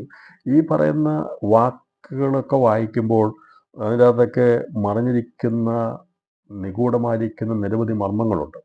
അപ്പോൾ അത് വ്യാഖ്യാനിച്ച് മനസ്സിലാക്കുക. ഇപ്പോൾ നമ്മൾ വായിക്കുമ്പോൾ മറ്റൊരു മൃഗം ഭൂമിയിൽ നിന്ന് പുറപ്പെട്ടു കയറുന്നത് കണ്ടു, അതിന് കുഞ്ഞാടുള്ളതുപോലെ 2 കൊമ്പുണ്ടായിരുന്നു, അത് മഹാസർപ്പം എന്ന പോലെ സംസാരിച്ചു. വേണമെങ്കിൽ ഒറ്റ വാക്കിൽ ഇങ്ങനെ പറഞ്ഞു പോകാം. ഭൂമിയിൽ നിന്ന് മൃഗം കയറുന്ന പോലെ കണ്ടു, അതിന് കുഞ്ഞാടുള്ളതുപോലെ 2 കൊമ്പുണ്ടായിരുന്നു, അത് മഹാസർപ്പം എന്ന പോലെ വമ്പ് സംസാരിച്ചു. ഈ ഒരു വ്യാഖ്യാനമല്ല അതിനകത്തുള്ളത്. അപ്പോൾ ഇവിടെ പറഞ്ഞിരിക്കുന്നത് സാത്താനിൽ നിന്ന് ലഭിക്കുന്ന ഇരുളിൻ്റെ വലിയ അധികാരമായി ലോകഭരണം ഏറ്റെടുത്ത് നടത്തുന്ന എതിർ ക്രിസ്തു വന്ന മനുഷ്യനോട് കൂടെ വ്യാജാത്മാവിൽ പ്രവർത്തിക്കുന്ന മറ്റൊരു മനുഷ്യനാണ് കള്ളപ്രവാചകൻ. അപ്പോൾ നമുക്കറിയാം എതിർ ക്രിസ്തു ഒരു മനുഷ്യനാണ്. പക്ഷെ അവൻ്റെ പേര് ഇവിടെ എതിർ ക്രിസ്തു എന്ന് വെളിപ്പാട് പുസ്തകത്തിൽ പറഞ്ഞിട്ടില്ല, ലേഖനത്തിൽ പറഞ്ഞിട്ടുണ്ട്. പക്ഷെ ഇവിടെ മൃഗമെന്നാണ് പറഞ്ഞിരിക്കുന്നത്. ഇവിടെ ഈ കള്ളപ്രവാചകന്റെ ബന്ധത്തിൽ ഇവിടെ പറഞ്ഞിരിക്കുന്നത് അവനെ മറ്റൊരു മൃഗമായിട്ടാണ് രേഖപ്പെടുത്തിയിരിക്കുന്നത്. ഈ വെളിപ്പാട് പുസ്തകത്തിൽ എവിടെയും എതിർ ക്രിസ്തു എന്നുള്ള ഒരു വാക്ക് പറഞ്ഞിട്ട് മൃഗം എന്നുള്ള രീതിയിലാണ് ഇവിടെ രേഖപ്പെടുത്തിയിരിക്കുന്നത്. എന്നാൽ ഈ മൃഗം എന്നുള്ളത് നമുക്കത് അതിൻ്റെ വ്യാഖ്യാന അർത്ഥത്തിൽ നമുക്ക് മനസ്സിലാക്കാൻ സാധിക്കും. അത് എതിർ ക്രിസ്തു ആകുന്നു എന്നുള്ളത്. കാരണം അവനെക്കുറിച്ച് വ്യാഖ്യാനിച്ച് നമുക്ക് മനസ്സിലാക്കി എടുക്കുമ്പോൾ അത് എതിർ ക്രിസ്തു ആണ് എന്നുള്ളത് വ്യക്തമാക്കപ്പെടുന്നുണ്ട്. അപ്പോൾ ഈ കള്ളപ്രവാചകൻ പ്രത്യക്ഷപ്പെടുമ്പോൾ അവൻ എവിടുന്നാണ് പ്രത്യക്ഷപ്പെടുന്നത്? അവൻ പൈശാചിക തുമൂത്തിൽ ഉൾപ്പെട്ട കള്ളപ്രവാചകനെ ഭൂമിയിൽ നിന്ന് കയറുന്ന മറ്റൊരു മൃഗമായിട്ടാണ് ഇവിടെ പ്രസ്താവിച്ചിരിക്കുന്നത്. അതിനെ വെളിപ്പെടുത്തുന്നത് ഭൂലോകത്തിലെ ദുഷ്ടാത്മശക്തിയെ വെളിപ്പെടുത്താനാണ് ഈ പറയുന്ന മറ്റൊരു മൃഗം ഭൂമിയിൽ നിന്ന് കയറുന്നു എന്നുള്ളത് ഇവിടെ രേഖപ്പെടുത്തിയിരിക്കുന്നത്. അപ്പോൾ ക്രിസ്തുവിൻ്റെ ഭരണകാലയളവിൽ സ്വർലോകങ്ങളിലെ ദുഷ്ടാത്മസേനയും അതിൻ്റെ തലവനായ ലൂസിഫറും എന്ന മഹാസർപ്പം പരാജയപ്പെട്ട ശക്തിയായി ഭൂമിയിൽ ഉണ്ടായിരിക്കും. അതുപോലെ അധോലോകത്തിൻ്റെ ശക്തിയായി മൃഗം ആഴത്തിൽ നിന്ന് പ്രത്യക്ഷപ്പെടുന്നു. മൃഗം എതിർ ക്രിസ്തുവായി ആഴത്തിൽ നിന്ന് കയറി ഭൂമിയിൽ പ്രത്യക്ഷപ്പെട്ടിരിക്കും. ഒടുവിലാണ് ഭൂലോക ദുർശക്തിയായിരിക്കുന്ന പ്രതികരിക്കുന്ന കള്ളപ്രവാചകൻ രംഗപ്രവേശം ചെയ്യുന്നത്. അപ്പോൾ 3 ശക്തികൾ 3 സ്ഥലങ്ങളിൽ നിന്നാണ് പ്രത്യക്ഷപ്പെടുന്നത്. ഒന്ന്, അനുസരണക്കേട് ശക്തിയായിരിക്കുന്ന ലൂസിഫർ, അവനും അവൻ്റെ സൈന്യവും പരാജിതരായി ഭൂമിയിലേക്ക് വരുമ്പോൾ അത് സ്വർലോകങ്ങളിലെ ദുഷ്ടാത്മ സേനയാണത്. അപ്പോൾ സ്വർലോകങ്ങളിലെ ദുഷ്ടാത്മ സേന സാത്താൻ്റെ അധീനതയിലാണ്. എഫെസ്യർക്കെഴുതിയ ലേഖനം 6-ാം അധ്യായം 12-ാം വാക്യത്തിൽ പറഞ്ഞിരിക്കുന്നത് ഈ പറയുന്ന സ്വർലോകങ്ങളിലെ ദുഷ്ടാത്മ സേനയോടും അന്ധകാരത്തിൽ ലോകാധിപതികളോടും വാഴ്ചയുള്ള അധികാരങ്ങളോടുമാണ് നമുക്ക് പോരാട്ടമുള്ളത് പറയുമ്പോൾ ഇന്ന് അത് പ്രത്യക്ഷത്തിൽ ഇവിടെ വന്നിട്ടില്ല. പക്ഷേ ഇതിൻ്റെ വ്യാപരിക്കുന്ന ശക്തികളോടാണ് നാം യുദ്ധം ചെയ്യുന്നത്. നമ്മുടെ യുദ്ധം അത് അക്ഷരികമായിട്ടുള്ള യുദ്ധമല്ല, ആത്മീയ യുദ്ധമാണ്. നാം സർവായുധവർഗം ധരിച്ചുകൊണ്ട് നാം യുദ്ധം ചെയ്യുന്നത് ഈ പറയുന്ന 3 ശക്തികളോടാണ്. ഒരു വിശ്വാസി, പുതിയ നിയമ വിശ്വാസി ആത്മനിറവിൽ അവൻ അഭിഷേകം പ്രാപിച്ച് സർവായുധവർഗം ധരിച്ചുകൊണ്ട് യുദ്ധം ചെയ്യുമ്പോൾ ഈ പറയുന്ന 3 ശക്തികൾക്കെതിരെയാണ് അവൻ യുദ്ധം ചെയ്യുന്നത്. എഫെസ്യർക്കെഴുതിയ ലേഖനം 6-ാം അധ്യായം 12-ാം വാക്യം നമുക്ക് എല്ലാവർക്കും പരിചിതമായിരിക്കുന്ന ഒരു ഭാഗമാണ്. എഫെസ്യർക്കെഴുതിയ ലേഖനത്തെക്കുറിച്ച് നമ്മൾ 6-ാം അധ്യായം 12-ാം വാക്യം നമുക്ക് എല്ലാവർക്കും അറിയാം. 6-ന്റെ 12 പറഞ്ഞിരിക്കുന്നത് 10 മുതൽ പറയുന്ന ഒടുവിൽ കർത്താവിലും ഒരു അമിതബലത്തിലും ശക്തിപ്പെടുവിൻ, പിശാച് തന്ത്രങ്ങളോട് എതിർത്ത് നിൽപ്പാൻ കഴിയേണ്ടതിന് ദൈവത്തിൽ സർവായുധവർഗം ധരിച്ചുകൊള്ളുവിൻ. നമുക്ക് പോരാട്ടമുള്ളത് രക്തം കൊണ്ടല്ല, വാഴ്ചകളോടും അധികാരങ്ങളോടും ഈ അന്ധകാരത്തിൻ്റെ ലോകാധിപതികളോടും സ്വർലോകങ്ങളിലെ ദുഷ്ടാത്മ സേനയോടും അത്ര. ഇവിടെ പറഞ്ഞിരിക്കുന്നത് പൈശാചിക ത്രിമൂർത്തികളെക്കുറിച്ചാണ്. ഈ എഫെസ്യർക്കെഴുതിയ ലേഖനം 6-ാം അധ്യായം അതിൻ്റെ 12-ാമത്തെ വാക്യത്തിൽ പറഞ്ഞിരിക്കുന്നത്. അതിന്ന് പ്രത്യക്ഷപ്പെട്ടിട്ടില്ല, എന്നാൽ അതിൻ്റെ ശക്തിയോടാണ് നാം യുദ്ധം ചെയ്യുന്നത്. നാം സർവായുധവർഗം ധരിച്ചുകൊണ്ട് നാം യുദ്ധം ചെയ്യുന്നത്, ഈ വാസ്തവത്തിൽ നാം യുദ്ധം ചെയ്യുന്നത് ഈ പറയുന്ന പൈശാചിക ദുർശക്തികളോടാണ് യുദ്ധം ചെയ്യുന്നത്. ഏതൊക്കെയാണ് ആ 3 ശക്തികൾ? അതിൽ കാണാൻ സാധിക്കുന്നത് വാഴ്ചകൾ, അധികാരങ്ങൾ എന്നുള്ളത് കള്ളപ്രവാചകരുടെ അധീനതയിലുള്ളതാണ്. അവനാണ് അവസാനമായി വെളിപ്പെടുന്നത്. അപ്പോൾ ഈ വാഴ്ചകളും അധികാരങ്ങളും ഒക്കെ ലോകത്തിൻ്റെ എല്ലാ സ്ഥലത്തുമുണ്ട്. അത് നമുക്കറിയാമല്ലോ, മനുഷ്യൻ്റെ പാപമുള്ള ജീവിതം മുതൽ അത് വാഴ്ചകളും അധികാരങ്ങളും വന്നിട്ടുണ്ട്. ഇപ്പോഴത്തെ ലോകത്തിലുമുണ്ട്. അതിൻ്റെതായിട്ടുള്ള രീതിയിൽ ആ വാഴ്ച അധികാരങ്ങളുണ്ട്. അതിൻ്റെ എല്ലാം അധിപനായിട്ട് വാഴ്ചകൾക്കും അധികാരങ്ങൾക്കും അധിപനായിട്ടാണ് കള്ളപ്രവാചകൻ അവൻ്റെ അധീനതയിൽ അവൻ പ്രത്യക്ഷപ്പെടുന്നത്. നമ്മളിന്ന് അതിനെ എതിരെ നമ്മൾ പ്രാർത്ഥനയിലാണ് നമ്മൾ പോരാടുന്നത്. വാഴ്ചകളോടും അധികാരങ്ങളോടും നമുക്ക് ജഡരക്തങ്ങളോട് പോരാട്ടമില്ല. വാഴ്ചകളോടും അധികാരങ്ങളോടും ഈ ലോകത്തിൻ്റെ അന്ധകാരത്തിന് അധികാരികളോടും ലോകാധിപതികളോടും സ്വർലോകങ്ങളിലെ ദുഷ്ടാത്മസേനയോടുമാണ് പോരാടുന്നത്. അപ്പോൾ നമ്മൾ പോരാടുന്നത് ലോകത്തിലുള്ള പൈശാചിക ദുർശക്തികളോട് നാം പോരാടി, നമ്മൾ ആഴത്തിൽ നിന്ന് വരുന്ന ഇരുളിൻ്റെ ലോകാധിപതികളാണ് ശക്തിയോട് പോരാടി ജയിച്ച് ഒടുവിൽ നാം ജയിക്കുന്നത് ദുഷ്ടാത്മസേനയോടും നമ്മൾ ആകാശത്തിൽ വ്യാപരിക്കുന്ന അനുസരണ ശക്തിയെ പോരാടി ജയിച്ചാണ് നമ്മുടെ പ്രാർത്ഥനയുടെ സ്വർഗത്തിലെത്തുന്നത്. അപ്പോൾ ലോകത്തിൽ അതിൻ്റെ ശക്തിയെ നമ്മളെ പ്രാർത്ഥനയെ തടയും, ക്രിസ്തീയത്തെ തടയും. അതുപോലെ തന്നെ ജഡീകമായിരിക്കും എന്ന് പറഞ്ഞാൽ സാധാനികമായിരിക്കുന്ന മൃഗത്തിൻ്റെ ശക്തി, അത് അന്ധകാരത്തിൽ ലോകാധിപതികളുടെ ബന്ധത്തിൽ അത് പ്രബലപ്പെട്ടിരിക്കും. അതിനെ നമ്മൾ പ്രാർത്ഥനയിൽ ജയിക്കുന്നു. ഒടുവിലായി സ്വർലോകങ്ങളിലെ ദുഷ്ടാത്മസേനയും ജയിച്ചാണ് ജയാളികളായിട്ടാണ് നാം സ്വർഗാസ്വർഗത്തിലേക്ക് പ്രവേശിക്കുന്നത്. അപ്പോൾ നമ്മുടെ ജീവിതത്തിൽ ആത്മീയ യുദ്ധത്തിലാണ് നാം ആയിരിക്കുന്നത്. ഈ പറയുന്ന മൂന്നിനോടും യുദ്ധം ചെയ്യാൻ വേണ്ടിയാണ് നമ്മെ ദൈവം ആത്മീയ ആത്മീയ പോരാളികളായിട്ട് യുദ്ധക്കളത്തിലാക്കിയിരിക്കുന്നത്. ഇപ്പം നമ്മൾ പ്രാർത്ഥിക്കുമ്പോഴൊന്നും നമുക്ക് മനസ്സിലാകത്തില്ല, നമുക്ക് അതിൻ്റെ കാര്യങ്ങളെക്കുറിച്ച് അറിയത്തില്ല. പക്ഷെ നമ്മൾ പോരാടുന്നു, ശാസിക്കുന്നു, ഭരണത്തിനെതിരെ മറ്റുള്ള വിഷയങ്ങൾക്കെതിരെ അനീതി കാണുമ്പോൾ നമ്മളതിനെ പ്രാർത്ഥിക്കുന്നൊക്കെ ഈ പറയുന്ന ശക്തികൾക്കെതിരെയുള്ള പോരാട്ടമാണ്. അപ്പോൾ പൈശാചിക പ്രമൂർത്തികൾ മൂവരും അക്ഷരികമായി പങ്കെടുക്കുന്ന ഒടുക്കത്തെ യുദ്ധമാണ് ഹർമഗദോൻ യുദ്ധം. കർമ്മഗദോൻ യുദ്ധത്തിലാണ് ഇവർ 3 പേരും അണിനിരക്കുന്നത്. അതിലേക്ക് ആ യുദ്ധത്തിൻ്റെ ആ മഹാദിവസ യുദ്ധത്തിലേക്ക് എതിർക്രിസ്തുവിൻ്റെ ഭരണകാലത്തിലേക്ക് ലോകം നീങ്ങും എന്നുള്ളതിന് വേണ്ടിയാണ് ഇവർ 3 കൂടെ പ്രത്യക്ഷപ്പെട്ട അവരുടെ പ്രവൃത്തികൾ നീക്കിക്കൊണ്ടിരിക്കുന്നത്. അപ്പോൾ ആരൊക്കെയാണ് ഇവിടെയുള്ളത്? വാഴ്ചകൾ, അധികാരങ്ങൾ എന്നുള്ളത് കള്ളപ്രവാചന അധീനതയിലായിരിക്കും. അന്ധകാരത്തിൽ ലോകാധിപതികൾ എന്നുള്ളത് എതിർക്രിസ്തുവിൻ്റെ അധീനതയിലാണ്. അന്ധകാരം ആഴത്തിൽ ഇരുളുണ്ടായിരുന്നു, അതുകൊണ്ടാണ് ആഴത്തിൽ നിന്ന് കയറി വരും നമ്മൾക്ക് എന്ന് പറഞ്ഞിരിക്കുന്നത്. അപ്പോൾ എതിർക്രിസ്തുവിൻ്റെ അധീനതയിലായിരിക്കും അന്ധകാരത്തിൽ ലോകാധിപതികൾ എന്ന് പറഞ്ഞാൽ ലോകഭരണത്തിൻ്റെ ഭരണത്തിന് നിയന്ത്രണം നടത്തുന്നവനായിരിക്കും. അതിൻ്റെ ഉപദേഷ്ടാവ് വാഴ്ചകളും അധികാരങ്ങളുമായി അവൻ്റെ കീഴിൽ പ്രവർത്തിക്കുന്ന കള്ളപ്രവാചൻ്റെ അധീനതയിലായിരിക്കും. അപ്പം ഇതിനെ എല്ലാം നിയന്ത്രിച്ചിരുന്ന രാഷ്ട്രത്തലവൻ, അതിൻ്റെ രാഷ്ട്രത്തലവനായിട്ട് നിൽക്കുന്നവനാണ് സ്വർലോകങ്ങളിലെ ദുഷ്ടാത്മസേന. അപ്പോൾ സ്വർലോകങ്ങളിലെ ദുഷ്ടാത്മസേന അത് ഇപ്പോൾ സ്വർലോകങ്ങളിലെ ദുഷ്ടാത്മസേനയാണെങ്കിൽ അന്ന് ഈ പറയുന്ന ശക്തികളെല്ലാം പരാജിതരായി ഭൂമിയിലുണ്ടായിരിക്കും. അപ്പോൾ ഇവിടെ സ്വർലോകങ്ങളിലെ ദുഷ്ടാത്മസേന എന്ന് പറയുമ്പോൾ സ്വർലോകങ്ങൾ പിന്നീട് അത് കാണത്തില്ല. മധ്യാകാശ യുദ്ധം കഴിയുന്നതോടുകൂടി പിന്നെ അവരുടെ സ്ഥലം അവിടെ കണ്ടില്ല. പണ്ടവിടെയായിരുന്നു. എന്നാൽ അവർ ഇപ്പോൾ സ്വർലോകങ്ങളിലെ ദുഷ്ടാത്മസേനയോടാണ് പോരാടുന്നത്. എന്നാൽ എതിർക്രിസ്തുവിൻ്റെ ഭരണമാകുന്ന സമയത്ത് നമുക്കിവിടെ കാണാൻ സാധിക്കുന്നത് ആ സമയത്ത് സ്വർലോകങ്ങളിൽ ദുഷ്ടാത്മസേനയില്ല. അതിൻ്റെ സാന്നിധ്യം മുഴുവനും ഇവിടെ ലോകത്തിൽ വന്നു.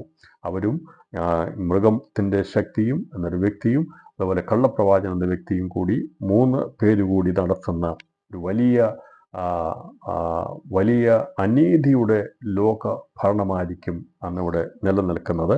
ഇത് നയിക്കപ്പെടുന്നത് ഹർമഗദോൻ എന്ന യുദ്ധത്തിൽ കുഞ്ഞാടിനോട് അക്ഷരികമായി പോരാടുന്ന യുദ്ധത്തിന് വേണ്ടിയാണ്. ആ മഹാദിവസത്തിലെ യുദ്ധത്തിന് വേണ്ടിയാണ് ഈ കാര്യങ്ങളെല്ലാം മുമ്പോട്ട് സാത്താൻ നയിച്ചുകൊണ്ടേയിരിക്കുന്നത്. അപ്പോൾ അതിൻ്റെ സൂത്രധാരണകനായിട്ടാണ് കള്ളപ്രവാചകൻ മറ്റൊരു മൃഗമായി ഭൂമിയിൽ നിന്ന് കയറി വരുന്നത്. സഭയുടെ ഉൾപ്രാവണാനന്തര സംഭവങ്ങളുടെ ബന്ധത്തിൽ നമ്മൾ ചിന്തിച്ചപ്പോൾ ഇവിടെ ഈ കുഞ്ഞാടിന് ഉള്ളതുപോലെ 2 കൊമ്പല്ല 7 കൊമ്പാണുള്ളത് എന്ന് ഞാൻ പറഞ്ഞിരുന്നു.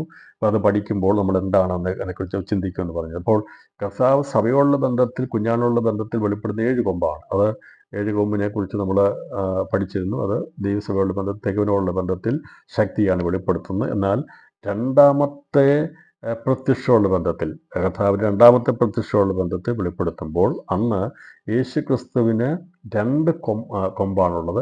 7 കൊമ്പായിട്ടല്ല അവൻ പ്രത്യക്ഷപ്പെടുന്നത്. 7 അല്ല 2 ആണ്. അതിന് കാരണം എന്തെന്നുള്ളത്, അപ്പോൾ രണ്ടാമത്തെ പ്രത്യക്ഷത ഹർമ്മോദയുദ്ധമുള്ള ബന്ധത്തിലാണ്. ഇവിടെ കുഞ്ഞാടിന് എതിർക്രിസ്തുവിനുള്ള ബന്ധത്തിൽ പറയുകയാണ് കുഞ്ഞാടിനുള്ളതുപോലെ 2 കൊമ്പ് അവനുണ്ടെന്ന്. അപ്പോൾ ഈ 2 കൊമ്പ് ആരാണ് അല്ലെങ്കിൽ എന്താണ് വെളിപ്പെടുന്നത്? 7 കൊമ്പിനെ കുറിച്ച് നമുക്കറിയാം. കുഞ്ഞാടിന് 7 കൊമ്പുള്ളതിനെക്കുറിച്ച് നമ്മൾ പഠിച്ചിരുന്നു. 7 കൊമ്പ്, 7 കണ്ണ്, 7 ആത്മാക്കൾ എന്നൊക്കെയുള്ള വിഷയം നമ്മൾ പഠിച്ചെങ്കിൽ ഇവിടെ കർത്താവിൻ്റെ രണ്ടാമത്തെ പ്രത്യക്ഷതയിൽ 7 ആത്മാവും ഇല്ല, അതിനെക്കുറിച്ച് പറഞ്ഞിട്ടില്ല. 7 കണ്ണിനെക്കുറിച്ചും പറഞ്ഞിട്ടില്ല. എന്നാൽ 2 കൊമ്പെന്നാണ് പറഞ്ഞിരിക്കുന്നത്. അതെന്താണെന്നുള്ളത് അത് പ്രവചനാത്മാവിൽ നിഗൂഢമായിരിക്കുന്ന കാര്യമാണ്. അത് മനസ്സിലാക്കണമെങ്കിൽ ഉൽപ്പത്തി പുസ്തകത്തിൽ 49-ാം അധ്യായത്തിൽ യാക്കോബ് ഇസ്രായേലിനെ കുറിച്ച് പറഞ്ഞിരിക്കുന്ന പ്രവചനത്തെക്കുറിച്ചും ആവർത്തന പുസ്തകത്തിൽ മോശ പ്രവചിച്ച പ്രവചനത്തെക്കുറിച്ചും ഇസ്രായേൽ മക്കളെ അനുഗ്രഹിച്ചിരിക്കുന്ന അനുഗ്രഹ പ്രാർത്ഥനയിൽ മോശ പറഞ്ഞിരിക്കുന്ന കാര്യങ്ങളെക്കുറിച്ചും നമ്മളതിൻ്റെ പഠനം നടത്തുമ്പോഴാണ് ഹർമ്മോദ യുദ്ധത്തോടുള്ള ബന്ധത്തിൽ കുഞ്ഞാടിനുള്ള 2 കൊമ്പ് എന്താണെന്നുള്ളത് വെളിപ്പെടുത്തുവാനായിട്ട് സാധിക്കുകയുള്ളൂ. അപ്പോൾ അത് ഈ 2 കൊമ്പ് എന്നുള്ളത് പറഞ്ഞു പോകാതെ കുഞ്ഞാടിനുള്ളതുപോലെ 2 കൊമ്പെന്നുള്ളത് എന്താണെന്ന് ഈ ഹർമ്മോദ യുദ്ധത്തോടുള്ള ബന്ധത്തിൽ രണ്ടാമത്തെ പ്രതിഷ്ഠയോടുള്ള ബന്ധത്തിൽ വെളിപ്പെടുത്തുവാൻ വേണ്ടി ഈ പറയുന്ന 2 ഭാഗങ്ങൾ വായിച്ച് മനസ്സിലാക്കണം. അതുപോലെ യഗസ്കേപ്പ് മറ്റൊരു ഭാഗം കൂടി വായിക്കുമ്പോഴാണ് നമുക്കതിൻ്റെ യഥാർത്ഥമായൊരു ചിത്രം വെളിപ്പെട്ട് കിട്ടും. എന്താണ് കുഞ്ഞാടിനുള്ളതുപോലെ 2 കൊമ്പ്? കുഞ്ഞാടിന് 2 കൊമ്പ് എന്താണ് എന്തിനോടാണ് ബന്ധപ്പെട്ട് നിൽക്കുന്നത് എന്നുള്ളതിൻ്റെ ആമുഖം ഞാൻ പറഞ്ഞു. ഇത് ഹർമോദയ യുദ്ധത്തോടുള്ള ബന്ധത്തിൽ യേശു ക്രിസ്തു പ്രത്യക്ഷപ്പെടുമ്പോൾ ഉണ്ടായിരിക്കുന്ന 2 കൊമ്പായിരിക്കും. ആ കൊമ്പ് എന്തിനു വേണ്ടിയാണ് എന്നുള്ളതിനെക്കുറിച്ച് ഇവിടെ രേഖപ്പെടുത്തിയിട്ടുണ്ട്. അത് ഇസ്രായേൽ ഗോത്രപിതാവായിരിക്കുന്ന യാക്കോബും ദൈവപുരുഷനായിരിക്കുന്ന മോശയും ഇസ്രായേൽ മക്കളെ ഭാവികാല സംഭവങ്ങളുള്ള ബന്ധത്തിൽ അനുഗ്രഹിച്ചപ്പോൾ, 12 ഗോത്രങ്ങളെ അനുഗ്രഹിക്കുമ്പോൾ 2 ഗോത്രങ്ങളെ അവിടുന്ന് വ്യത്യസ്തമായിട്ടെടുത്ത് അവരെ ഒന്നിച്ച് പ്രത്യേകമായി അനുഗ്രഹിച്ചിരിക്കുന്ന അനുഗ്രഹത്തിൻ്റെ പരാമർശം നമുക്ക് കാണാൻ സാധിക്കും. അപ്പം ഇത് അന്ന് അവരത് കണ്ടപ്പോൾ മനസ്സിലാക്കുക, ഈ യാക്കോബ് ഹർമോദയ യുദ്ധത്തെ ദർശിച്ചിരുന്നു, മോശ വരാൻ പോകുന്ന ഭാവി കാലത്തെ ഹർമോദയ യുദ്ധത്തെക്കുറിച്ച് ചിന്തിച്ചിരുന്നു. അപ്പോൾ ഇവരൊക്കെ വെറുതെ പറയുകയല്ല ചെയ്തത്, ഭാവികാല സംബന്ധമായ കാര്യങ്ങളാണ് പറയുന്നത്. അവർ എന്താ ദർശിച്ചത്? അതാണ് പറയുന്നത്. കർത്താവ് പറഞ്ഞത് സങ്കീർത്തനങ്ങളിലും പ്രവാചക പുസ്തകങ്ങളിലും തിരുവെഴുത്തുകളിലും എന്നെക്കുറിച്ച് പ്രസ്താവിച്ചിരിക്കുന്നു. അപ്പോൾ അന്ന് ഈ യാക്കോബ് 12 മക്കളെ അനുഗ്രഹിച്ചപ്പോൾ 12 പേരുടെ അന്നത്തെ പേര് പറഞ്ഞ് സാധാരണ ഒരു പ്രവചനമല്ല പ്രവചിച്ചത്. യാക്കോബ് പ്രവചിച്ച പ്രവചനം ഉൽപ്പത്തി പുസ്തകം 49 അധ്യായം 26 വാക്യത്തിൽ രേഖപ്പെടുത്തിയിരിക്കുന്ന ഇപ്രകാരമാണ്: നിൻ പിതാവിൻ്റെ അനുഗ്രഹങ്ങൾ ജനകന്മാരുടെ അനുഗ്രഹങ്ങൾക്ക് മീതെ ശാശ്വതഗിരികളുടെ അറ്റത്തോളം പ്രബലപ്പെട്ട് അവ ജോസഫിൻ്റെ തലയിലും തൻ്റെ സഹോദരന്മാരിൽ പ്രഭുവായവൻ്റെ നെറുകയിലും വരും. ഒരു പ്രവചനമാണ്, വരുമെന്നാണ് പറഞ്ഞിരിക്കുന്നത്. അപ്പോൾ 2 ഗോത്രങ്ങളെ എടുത്ത് കാണിക്കണം. ഒന്ന് ജോസഫിൻ്റെ ഗോത്രം, 2 യഹൂദാ ഗോത്രം. അപ്പോൾ അവിടെ തൻ്റെ സഹോദരന്മാരിൽ പ്രഭുവായവൻ ആരാണെന്ന് അവിടെ പറഞ്ഞിട്ടില്ല. തൻ്റെ സഹോദരന്മാരിൽ പ്രഭുവായവൻ നെറുകയിലും വരും. അതാരാണെന്ന് ആവർത്തന പുസ്തകത്തിൽ 33 അധ്യായം 16-17 വാക്യങ്ങൾ രേഖപ്പെടുത്തി ഇങ്ങനെയാണ്: ഉൾപ്പടർപ്പിൽ വസിച്ചവൻ്റെ പ്രസാദം ജോസഫിൻ്റെ ശിരസിന്മേലും തൻ്റെ സഹോദരന്മാരിൽ പ്രഭുവായവൻ്റെ നെറുകമേലും വരുമാറാകട്ടെ. അവൻ്റെ കടിഞ്ഞൂൽ കുറ്റൻ അവൻ്റെ പ്രതാപം, അവൻ്റെ കൊമ്പുകൾ കാട്ടുപോത്തിൻ്റെ കൊമ്പുകൾ. അവയാൽ അവൻ സകല ജാതികളെയും ഭൂസീമാവാസികളെയും വെട്ടി ഓടിക്കും. അവ എബ്രഹീമിൻ്റെ 10,000 മനശ്ശെയുടെ 1000 തന്നെ. അപ്പോൾ യാക്കോബ് യോസഫിനെയും സഹോദരന്മാർ പ്രഭുവായ യഹൂദിയെയും 43 അധ്യായം 8 വാക്യത്തിൽ പറയുന്നത് സഹോദരന്മാർ പ്രഭുവാണ് യഹൂദ എന്നുള്ളത് സംബന്ധിച്ച് അനുഗ്രഹിക്കുമ്പോൾ തന്നെ അതിൻ്റെ വ്യക്തമായ വിശദീകരണം ഇവിടെ മോശ അനുഗ്രഹ പ്രാർത്ഥനയിലാണ് രേഖപ്പെടുത്തിയിരിക്കുന്നത്. അപ്പോൾ 2 പ്രവചനം ഉൾക്കൊണ്ടിരിക്കുന്ന ഒരേ കാര്യമാണ് പ്രവചിച്ചിരിക്കുന്നത്. ഇത് 2 പേരും ഒരേ കാര്യം പറഞ്ഞിരിക്കുകയാണ്. എന്താണ് ആ പ്രവചനത്തിൻ്റെ വ്യാഖ്യാനം? എന്താണ്? പിതാക്കന്മാരായിരിക്കുന്ന അബ്രഹാം, ഇസ്ഹാക്ക്, യാക്കോബ് എന്നിവരുടെ അനുഗ്രഹങ്ങൾ ജോസഫിൻ്റെ തലയിലും സഹോദരന്മാരിൽ പ്രഭുവായ യഹൂദയുടെ നെറുകയിലും വരുമെന്നാണ് യാക്കോബ് പ്രവചിച്ചത്. നിൻ പിതാവിൻ്റെ അനുഗ്രഹങ്ങൾ ജനകന്മാരുടെ അനുഗ്രഹങ്ങൾക്ക് മീതെ ശാശ്വതഗിരിയുടെ അറ്റത്തോളം പ്രബലപ്പെട്ട് അവ ജോസഫിൻ്റെ തലയിലും തൻ്റെ സഹോദരന്മാരിൽ പ്രഭുവാൻ്റെ നെറുകയിലും വരും. നിൻ പിതാവിൻ്റെ അനുഗ്രഹങ്ങൾ ജനകന്മാരുടെ അനുഗ്രഹങ്ങൾക്ക് മീതെ. അത് നിൻ പിതാവിൻ്റെ എന്ന് പറഞ്ഞാൽ നിൻ്റെ അപ്പനായിരിക്കുന്നവൻ്റെ അവൻ്റെ അപ്പന്മാരുടെ അനുഗ്രഹങ്ങൾ കൂടി എന്ന് പറഞ്ഞാൽ അബ്രഹാമിൻ്റെയും ഇസ്ഹാക്കിൻ്റെയും യാക്കോബിൻ്റെയും അനുഗ്രഹം ആരുടെ മേൽ വരും? അത് സഹോദരന്മാരിൽ പ്രഭുവായ യഹൂദിയുടെ മേൽ വരും എന്നാണ് പറയുന്നത്. അത് എന്നിവിടെ അനുഗ്രഹങ്ങൾ ജോസഫിൻ്റെ തലയിലും അതുപോലെ സഹോദരന്മാരിൽ പ്രഭുവായ യഹൂദിയുടെ നെറുകയിലും വരുമെന്നാണ് യാക്കോബ് പ്രവചിച്ചത്. അപ്പോൾ ഇസ്രായേലിനെ കുറിച്ച് തെറ്റായിട്ടുള്ള പ്രവചനത്തിലേക്ക് നമ്മൾ പോകാൻ പാടില്ല. 12 നക്ഷത്രങ്ങളുണ്ട് സ്ത്രീയെ കണ്ടപ്പോൾ അത് ഇസ്രായേലായിട്ട് നമ്മൾ വ്യാഖ്യാനിക്കത്തില്ല. എന്നാൽ ഇസ്രായേൽ ഇല്ലെന്നോ ഇസ്രായേലിൻ്റെ പ്രവചനങ്ങൾ ഒന്നും തന്നെ വേണ്ടെന്നോ അല്ല. അത് എവിടെയാണോ രേഖപ്പെടുത്തിയിരിക്കുന്നത് അതിനോടുള്ള ബന്ധത്തിൽ അതിനെ നമ്മൾ പഠിപ്പിക്കും. അതല്ലാതെ ഇസ്രായേൽ വിരുദ്ധതയൊന്നും നമുക്കില്ല. ഇസ്രായേലിനോടുള്ള ബന്ധത്തിൽ പ്രവചിച്ചിരിക്കുന്ന പ്രവചനങ്ങൾ നിവൃത്തിയാകേണ്ടതുണ്ട്. അത് കർത്താവിൻ്റെ 2ാമത്തെ വരവുള്ള ബന്ധത്തിലാണ് നിവൃത്തിയാകുന്നത്. ഇസ്രായേലിനോടുള്ള ബന്ധത്തിലാണ് കർത്താവ് 2ാമത് പ്രത്യക്ഷപ്പെടുന്നത്. അപ്പോൾ 1ാമത്തെ വരവിൽ കർത്താവ് ലോകരക്ഷിതാവായിട്ട് പ്രത്യക്ഷപ്പെട്ടു. മധ്യാകാശ പ്രത്യക്ഷപ്പെടുന്നത് കർത്താവ് പ്രത്യക്ഷപ്പെടുന്നത് ഇസ്രായേലിൻ്റെ രക്ഷയ്ക്കല്ല വരുന്നത്. അന്ന് അവൻ മധ്യാകാശത്ത് വരുന്നത് നമ്മുടെ രക്ഷയ്ക്ക് വേണ്ടി, നമ്മുടെ ശരീരത്തിന് വീണ്ടെടുപ്പിന് വേണ്ടിയാണ് കർത്താവ് വരുന്നത്. എന്നാൽ കർത്താവ് 2ാമത് വരുന്നത് നിൻ്റെ രക്ഷയ്ക്കായിട്ട് യേശുവിൻ്റെ ദൈവത്തെ പോലെ ഒരുത്തനുമില്ല, നിൻ്റെ രക്ഷയ്ക്കായവൻ ആകാശ മേഘാരൂഢനായി അവൻ പ്രത്യക്ഷപ്പെടുന്നതാണ് ആവർത്തന പുസ്തകം. അപ്പോൾ 2ാമത്തെ വരവിൻ്റെ പ്രത്യേകത, അതിൻ്റെ പ്രാധാന്യത ഇസ്രായേലിൻ്റെ ബന്ധത്തിലാണ്. അപ്പോൾ അതിനോടുള്ള ബന്ധത്തിൽ അന്ന് യാക്കോബ് എത്രയോ ആയിരക്കണക്കിന് വർഷങ്ങൾക്ക് മുമ്പ് ക്രിസ്തുവൊക്കെ ജനിക്കുന്നതിന് മുമ്പ് ആത്മാവിൽ പ്രവചിച്ചത് ഹർമോദയ യുദ്ധത്തെ കണ്ടുകൊണ്ടാണ് പ്രവചിച്ചത്. അപ്പോൾ അവൻ പ്രവചിച്ചപ്പോൾ രണ്ട് കാര്യമാണ് എടുത്തു പറഞ്ഞത്. ഒന്ന്, യോസഫിൻ്റെ തലമേലും നിൻ്റെ പ്രഭുവായിരിക്കുന്ന സഹോദരന്മാരിൽ പ്രഭുവായിരിക്കുന്ന അവൻ്റെ നെറുകയിലും വരുമെന്നാണ് പറയുന്നത്. അപ്പോൾ എന്നിട്ട് പറയാണ്, അവൻ്റെ കടിഞ്ഞൂൽ കൂറ്റൻ അവൻ്റെ പ്രതാപം, അവൻ്റെ കൊമ്പുകൾ കാട്ടുപോത്തിൻ്റെ കൊമ്പുകൾ. അപ്പോൾ രണ്ട് കൊമ്പുകൾ, കാട്ടുപോത്തിൻ്റെ കൊമ്പിന് തുല്യമായ രണ്ട് കൊമ്പുകളെ കാണിക്കുക. ഒന്നാമത് കർത്താവ് വന്നപ്പോൾ കുഞ്ഞാടായിട്ടാണ് വന്നത്. അവൻ ആരെയും വെട്ടി ഓടിക്കാൻ വന്നില്ല. അവൻ തലയറക്കപ്പെടുവാൻ എന്ന് പറഞ്ഞാൽ അവൻ യാഗമായിട്ടിടാൻ ഏൽപ്പിച്ചു കൊടുക്കുക കുഞ്ഞാടായിരുന്നു. എന്നാൽ ഇനി രണ്ടാമത് യേശു വരുന്നത് കുഞ്ഞാടായിട്ടല്ല യേശു വരുന്നത്. അന്നവൻ കടിഞ്ഞൂൽ കുറ്റനായിട്ടാണ് വരുന്നത്. അവൻ്റെ രണ്ട് കൊമ്പുകൾ കാട്ടുപോത്തിൻ്റെ കൊമ്പുകൾ പോലെ ആയിരിക്കുമെന്ന് യാക്കോബ് പ്രവചിച്ചു. അത് മോശ പ്രവചിച്ചു. മോശ കണ്ടത് യേശുക്രിസ്തുവിൻ്റെ രണ്ടാമത്തെ വരവിനെ കുറിച്ചാണ് കണ്ടത്. കാരണം ഭാവി കാലത്ത് ഇസ്രായേലിനോടുള്ള ബന്ധത്തിൽ സംഭവിക്കാൻ പോകുന്ന കാര്യങ്ങളെക്കുറിച്ച് ദാനിയേൽ അല്ല ആദ്യം പ്രവചിച്ചത്. ദാനിയേൽ പ്രവചിക്കുന്നതിന് എത്രയോ വർഷങ്ങൾക്ക് മുമ്പ് യാക്കോബ് പ്രവചിച്ചു, മോശ പ്രവചിച്ചു. അതിനുശേഷമാണ് വരാൻ പോകുന്ന കാര്യങ്ങളെക്കുറിച്ചുള്ള സാമ്പ്രദായത്തെക്കുറിച്ചുള്ള പ്രവചനമാണ് ദാനിയേലിന് കൊടുത്തിരിക്കുന്നത്. അപ്പോൾ ഈ പ്രവചനമെല്ലാം നമ്മൾ പഠിക്കുമ്പോൾ ഇതെല്ലാം നിറവേറപ്പെടേണ്ടതാണ്. അന്ന് പറഞ്ഞിരിക്കുന്ന ഈ പ്രവചനം ഇതുവരെ നിവർത്തിയിരിക്കപ്പെട്ടിട്ടില്ല. അപ്പോൾ കാട്ടുപോത്തിൻ്റെ കൊമ്പുകൾ, അവയാൽ അവൻ സകല ജാതികളെയും ഭൂസീമാവാസികളെയും വെട്ടി ഓടിക്കും.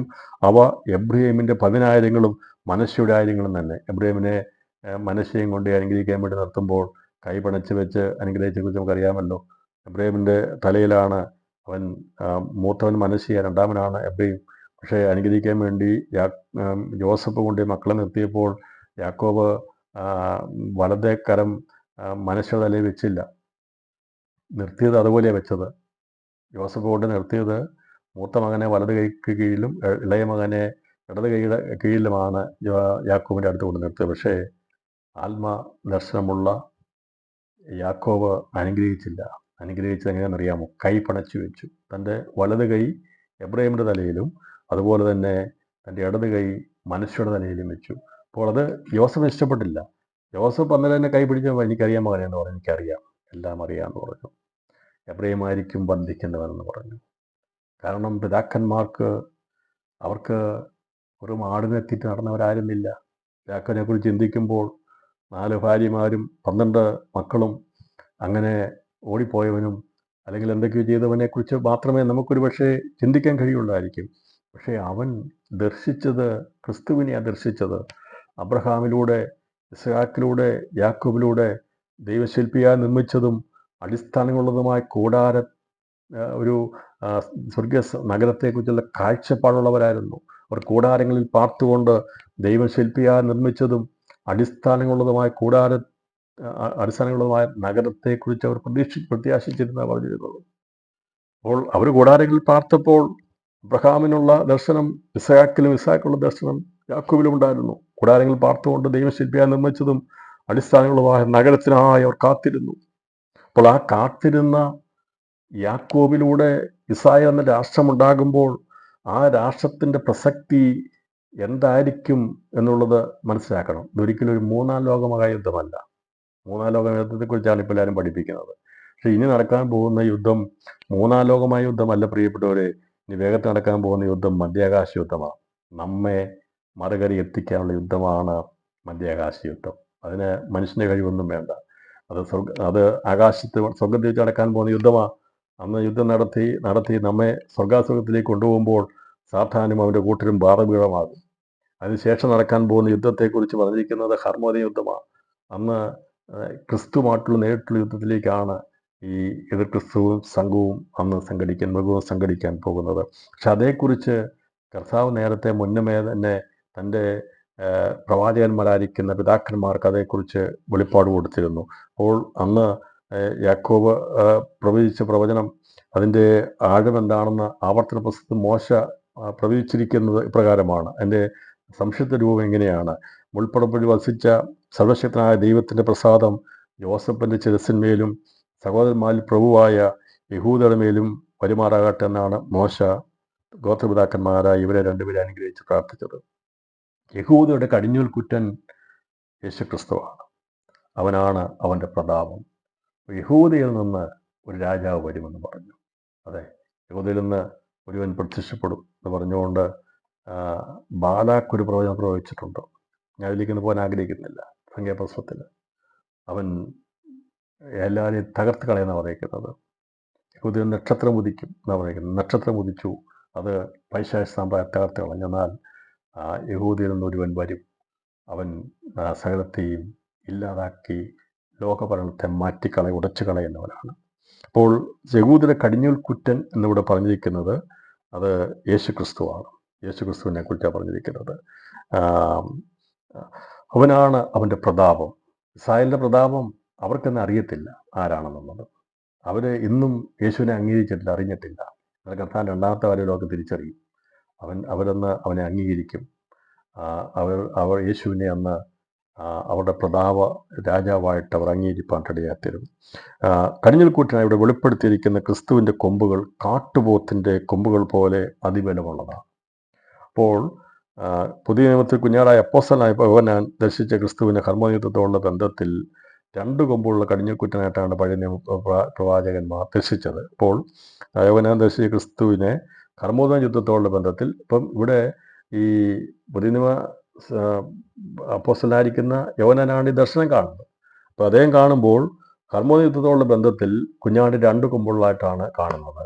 അവനവൻ അറക്കപ്പെട്ട കുഞ്ഞാടായിട്ടൊന്നും പറഞ്ഞിട്ടില്ല, കുഞ്ഞാട് 2 കൊമ്പ്. പക്ഷേ അത് പഴയ നിയമത്തിലുള്ള ബന്ധത്തിൽ നമുക്ക് കാണാൻ സാധിക്കുന്നത് അത് കടിഞ്ഞൂൽ കൂറ്റനായിട്ടുള്ള പഴയ നിയമം ആദ്യം ദർശിച്ചത് കാട്ടുപോത്തിൻ്റെ കൊമ്പുകൾ പോലെ അതിബലമായ 2 കൊമ്പുകൾ കൊണ്ടാണ് ലോകാവസാനത്തെങ്കിൽ നടക്കുന്ന യുദ്ധത്തിൽ സകല ജാതികളെയും ഭൂസിമാസികളെയും അവൻ വെട്ടിയോടിക്കുന്നത്. അവ ആ 2 കൊമ്പുകൾ എബ്രഹീമും ഗോത്രവും മനശ്ശെ ഗോത്രവുമാകുന്നു. ഇവർ 2 പേരും ജോസഫിൻ്റെ മക്കളാണ്. അതിൽ നിന്ന് ജോസഫ് ഗ്രഹത്തെ കാണിക്കുന്നു എന്നതാണ് ഇവിടെ വ്യക്തമാക്കുന്നത്. അതുകൊണ്ടാണ് ഇവിടെ ഈ ഞാൻ ഒന്നുകൂടെ ആവർത്തന പുസ്തകം 33-ാം അധ്യായം 16-17 വാക്യങ്ങൾ വായിക്കാം. അത് വായിക്കുമ്പോൾ എന്താണ് യാക്കോബ് ഇവരെ 2 പേരെ അനുഗ്രഹിച്ച ഉദ്ദേശം എന്താണ്? ക്രിസ്തു വരുമെന്നും ക്രിസ്തു വന്ന് അവസാനമായി ഇസ്രായേലിന് വേണ്ടി യുദ്ധം ചെയ്ത് അവർക്കെതിരായി വരുന്നവരെ വെട്ടി ഓടിച്ച് നശിപ്പിച്ച് കളയും, ഇല്ലാതാക്കി യുദ്ധം അവരെ ശത്രുക്കളെ പരാജയപ്പെടുത്തും എന്ന് യാക്കോബ് കണ്ടിരുന്നു. അതേക്കുറിച്ച് മോശ പ്രവചിച്ചത് ഇപ്രകാരമാണ്: അവൻ്റെ കടിഞ്ഞൂൽ കൂറ്റൻ അവൻ്റെ പ്രതാപം, അവൻ്റെ കൊമ്പുകൾ കാട്ടുപോത്തിൻ്റെ കൊമ്പുകൾ, അവയാൽ അവൻ സകല ജാതികളെയും ഭൂസീമാവാസികളെയും വെട്ടി ഓടിക്കും. അവ എബ്രഹീമിൻ്റെ 10,000-ങ്ങളും മനശ്ശെയുടെ 1,000-ങ്ങളും തന്നെ. അപ്പോൾ കർത്താവിൻ്റെ രണ്ടാമത്തെ വരവെങ്കിൽ യഹൂദിയുടെ കടിഞ്ഞൂൽ കുറ്റനായിട്ട് വരുന്ന ക്രിസ്തുവിനോടുകൂടെ അന്ന് മുൻപന്തി നിൽക്കുന്നത് എബ്രഹീമും മനശ്ശെയുമായിരിക്കും. അന്ന് യുദ്ധത്തിൽ മുമ്പിൽ നിൽക്കുന്നത് അവരാലാണ്. ദൈവം യുദ്ധം മെയിൻ പങ്കാളിത്തം അവർക്കായിരിക്കും. അതാണ് 2 കൊമ്പുകളെ കാണിക്കുന്നത്.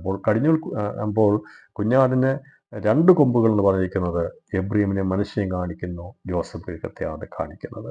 അപ്പോൾ കർത്താവിൻ്റെ രണ്ടാമത്തെ വരവാകുന്ന മഹത്വ പ്രതിഷ്ഠയിൽ ഭൂമിയിൽ അക്ഷരികമായ നടക്കുന്ന കർമ്മോദന യുദ്ധത്തിൽ ഇസ്രായേലിനുള്ള ബന്ധത്തിൽ ക്രിസ്തുയേശു യഹൂദാഗോത്രത്തിലുള്ള കടിഞ്ഞൂൽ കുറ്റനും അവൻ്റെ കൊമ്പുകൾ ജോസഫ് ഗ്രഹമാകുന്ന എബ്രഹീം, മനശ്ശെ എന്നിവയുമാകുന്നു. ഈ അർത്ഥത്തിലാണ് കുഞ്ഞാടിനുള്ളതുപോലെ 2 കൊമ്പുകൾ ഭൂമിയിൽ നിന്ന് കയറി വരുന്ന മൃഗമാകുന്ന കള്ളപ്രവാചകം ഉണ്ടെന്ന് പ്രസ്താവിച്ചത്. കർത്താവായ യേശു ക്രിസ്തുവിൻ്റെ 1ാമത്തെ വരവ് മാനവരക്ഷാ പദ്ധതിക്ക് വേണ്ടിയായിരുന്നു. ഞാൻ നേരത്തെ പറഞ്ഞല്ലോ പ്രിയപ്പെട്ടവരെ, അതിനുള്ള ബന്ധത്തിൽ ക്രിസ്തുയേശു അറക്കപ്പെട്ട കുഞ്ഞാടാകുന്നു. ലോകത്തിൻ്റെ പാപത്തെ ചുമന്നു തീർത്ത ദൈവ കുഞ്ഞാട്. 2ാം വരവാകുന്ന മഹത്വ പ്രതിഷ്ഠ അവൻ കടിഞ്ഞൂൽ കൂറ്റനാണ്. അത് വ്യക്തമാക്കുന്നതാണ് അറക്കപ്പെട്ട കുഞ്ഞാടെന്ന് യോഹന്നാൻ ഇവിടെ പറയാതെ കുഞ്ഞാടെന്ന് മാത്രം ഇവിടെ പറഞ്ഞിരിക്കുന്നത്.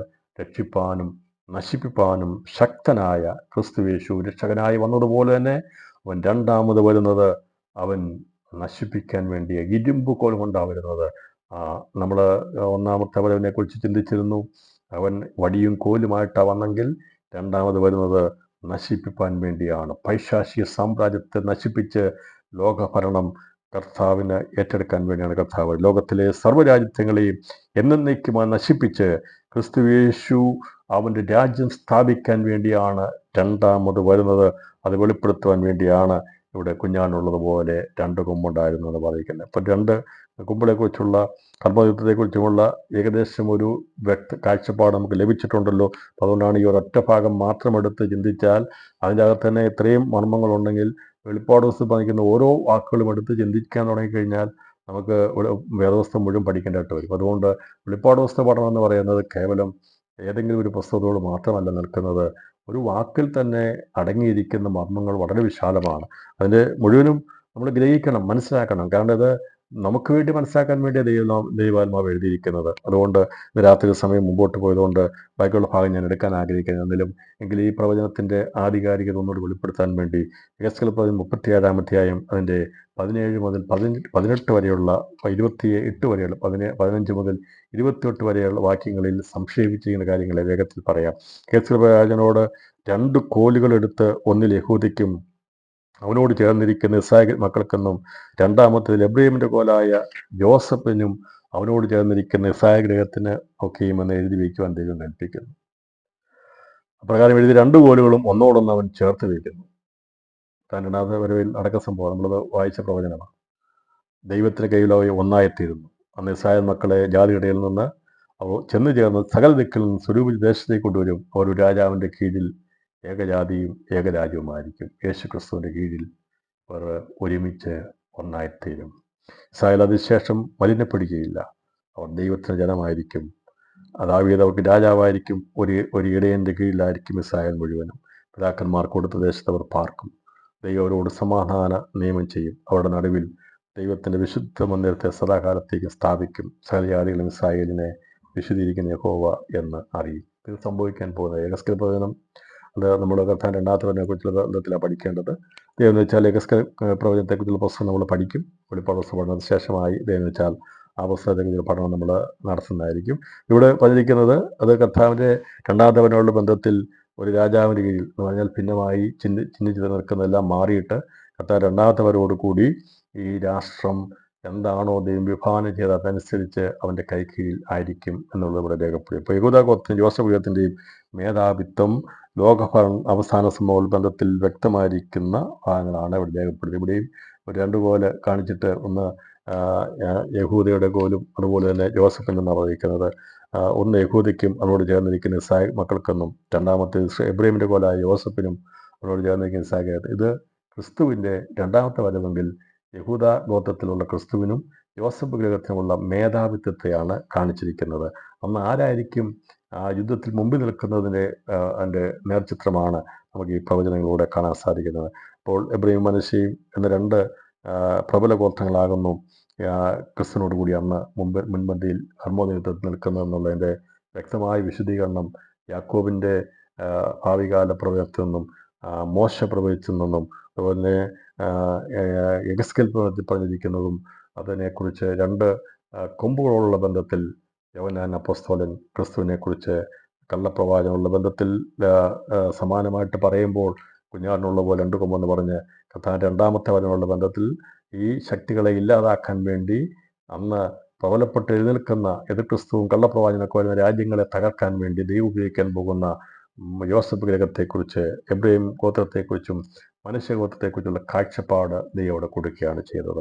അപ്പോൾ തുടർന്നുള്ള ഭാഗങ്ങൾ എന്ന രാത്രിയിൽ ഞാൻ സമയത്തിൻ്റെ പരിമിതി കൊണ്ട് നിർത്താൻ ആഗ്രഹിക്കുന്നതെന്ന് വെച്ചാൽ നാളെ നമുക്ക് ബാക്കിയുള്ള ഭാഗങ്ങൾ നമുക്ക് ചിന്തിക്കാം. നാളെ ദൈവം വെച്ചാൽ വെളിപ്പാട് 13-ാമത്തെ അതിൻ്റെ 12-ാമത്തെ വാക്യം നമ്മൾ ചിന്തിക്കുന്നത് ഒന്നാമത്തെ മൃഗത്തിൻ്റെ മുമ്പാകെ അതിൻ്റെ അധികാരമെല്ലാം നടത്തി ഭൂമിയെയും അതിൽ വസിക്കുന്നവരെയും മരണകരമായ മുറിവ് പുറത്തുപോയ 1-ാം മൃഗത്തെ നമസ്കരിക്കുമാറാക്കുന്നു എന്നുള്ള വിഷയങ്ങളൊക്കെ നമ്മൾ ചിന്തിക്കുമ്പോൾ ആരാണ് ഇത് ക്രിസ്തു കള്ളപ്രവാചകൻ എവിടുന്ന് വരുന്നു, അവൻ്റെ ദൗത്യം എന്താകുന്നു എന്നതിനെക്കുറിച്ച് ദൈവം നാളെ നമുക്ക് ചിന്തിക്കാം. ഇന്ന് രാത്രി നാം ചിന്തിച്ചത് 2-ാമത്തെ മുദ്ര കുഞ്ഞാട് പൊട്ടിക്കുമ്പോൾ അന്ന് പ്രത്യക്ഷപ്പെടുന്ന അസമാധാനത്തിൻ്റെ വിത്ത് വിതയ്ക്കാൻ വേണ്ടി ഇവിടെ പ്രത്യക്ഷപ്പെടുന്ന ഒരുവനാണ് കള്ളപ്രവാചകൻ. അവനാണ് സകല കള്ളപ്രവാചകന്മാരുടെയും പ്രഭകേന്ദ്രമായി അതിന് നേതൃത്വം ഏറ്റെടുത്തുകൊണ്ട് നേതാവായി നിൽക്കുന്നത്.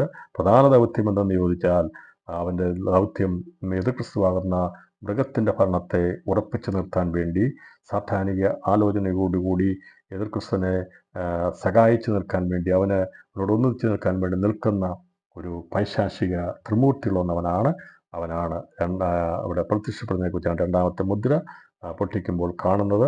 അന്ന് അവന് 2 കൊമ്പുണ്ടെന്നുള്ളത് നമ്മൾ ചിന്തിക്കും. എന്നാൽ എന്താണ് കുഞ്ഞാടിനുള്ള 2 കൊമ്പെന്നുള്ളത് കർത്താവിൻ്റെ 2-ാമത്തെ വരവിനുള്ള ബന്ധത്തിൽ ഹർമ്മോദയത്തോടുള്ള ബന്ധത്തിൽ അത് നമ്മളത് മനസ്സിലാക്കിയ ദിവസങ്ങളിൽ ദൈവത്തെ എഴുതിയിരിക്കുന്ന മർമ്മങ്ങൾ മനസ്സിലാക്കുകയും അതനുസരിച്ച് കാര്യങ്ങളെ ഗ്രഹിക്കുകയും ചെയ്യണം. നാം കയ്യിലെടുത്തിരിക്കുന്ന പുസ്തകം അത് വലിയ വിലയേറിയ മർമ്മമേറിയ പുസ്തകമാണ്.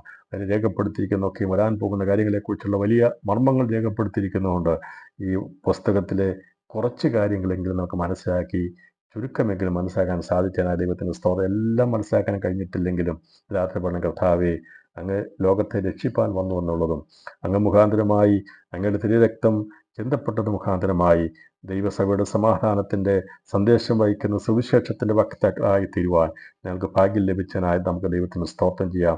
ദൈവം ഒരുക്കിയിരിക്കുന്ന സ്ഥലത്തേക്ക് നമ്മളെ കൊണ്ടുപോകുമെന്ന് പറഞ്ഞിരിക്കുന്ന ദൈവത്തിൻ്റെ വാഗ്ദത്ത വചനത്തിനായി സ്തോത്രം ചെയ്യാം. ഇന്ന് രാത്രി നാം ഇറങ്ങിത്തിരിച്ചിരിക്കുന്ന വിശ്വാസത്തിൻ്റെ മൂല്യം ഓർത്തുകൊണ്ട് ദൈവത്തിന് സ്തോത്രം ചെയ്യാം. നമ്മൾ തന്നിരിക്കുന്ന ഈ പുസ്തകം അത് മനുഷ്യൻ്റെ ഉത്ഭവം മുതൽ അവൻ്റെ അവസാനം വരെ നിത്യത വരെയുള്ള കാര്യങ്ങളെക്കുറിച്ച് രേഖപ്പെടുത്തിയിട്ടുണ്ടെന്നാൽ ആ രേഖപ്പെടുത്തിയിരിക്കുന്ന കാര്യങ്ങളെ നമുക്ക് യഥാവിധം മനസ്സിലാക്കിയെടുക്കാൻ കഴിയുന്നില്ല എങ്കിലും പരിമിതമായ അറിവുകളെ ഉള്ളെങ്കിലും രാത്രി പറയാൻ കർത്താവെ, ഞങ്ങൾക്ക് അറിയേണ്ടതുപോലെ ഒന്നും അറിയാൻ കഴിഞ്ഞിട്ടില്ല. എന്നാൽ ഇത് രേഖപ്പെടുത്തിയിരിക്കുന്ന മർമ്മങ്ങൾ എത്ര വലുതാണ്. ദിവസങ്ങളിൽ അത് ഗ്രഹിച്ചെടുക്കുമ്പോൾ നമുക്കിന്ന് ഈ രാത്രിയിൽ ദൈവസന്നിധിയിൽ നമ്മുടെ തലകളെ വണക്കാം.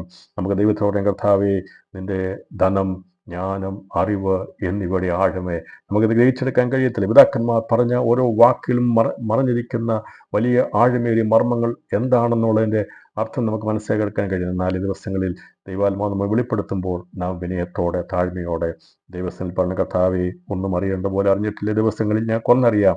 അങ്ങ് വരുമ്പോൾ കാഹളം ധ്വനിക്കുമ്പോൾ ഞങ്ങൾ ജീവനോടിരുന്നാൽ രൂപാന്തരപ്പെടും. അതെല്ലാം ഞങ്ങൾ മരിച്ച് മൺമറയപ്പെട്ടു പോയാൽ ഞങ്ങളുടെ ആത്മാക്കൾ പറുദീസയിലെ 3-ാം സ്വർഗത്തിൽ വിശ്രമിക്കാൻ വേണ്ടി അവിശ്രമ ജീവിതത്തിന് വേണ്ടി ഞങ്ങൾ ജീവിക്കുന്നു. എല്ലാ ഹൃദയങ്ങളും ദൈവത്തിന് സമർപ്പിച്ചു കൊടുത്താട്ട് ഒരുപക്ഷെ നാളെ എന്നുള്ളത് നമുക്ക് കാണത്തില്ലായിരിക്കാം. കുഞ്ഞാവിൻ്റെ വരവാണെങ്കിൽ ഇന്ന് രാത്രി കാഹളം ധ്വനിക്കുകയാണെങ്കിൽ അതിൻ്റെ വരവിന് വേണ്ടി ഒരുക്കപ്പെടുവാൻ ദൈവകരങ്ങൾ നമ്മെ സമർപ്പിച്ചുകൊണ്ട് നമുക്ക് പറയാം, കർത്താവേ, അങ്ങയുടെ പദ്ധതികൾ, ആലോചനകൾ എത്ര വലുതാണ്. മനുഷ്യനെക്കുറിച്ച്, ദൈവം ഭാവിയെക്കുറിച്ച് ദൈവം കരുതി വെച്ചിരിക്കുന്ന ആ കാര്യങ്ങളെക്കുറിച്ച് ഓർക്കുമ്പോൾ ഞങ്ങളെ കർത്താവ് ഇത്രമാത്രം ഓർക്കുവാൻ കാര്യങ്ങൾ എന്തുള്ളൂ എന്ന് പറഞ്ഞുകൊണ്ട് നമുക്ക് ദിവസങ്ങളിൽ ദൈവസന്നിധിയിൽ വീണ് കിടക്കാം. അതിൻ്റെ വരവിന് വേണ്ടി ഒരുങ്ങാം. ദൈവമായ കർത്താവ് ഈ വചനങ്ങളാൽ നമ്മെ ധാരാളമായി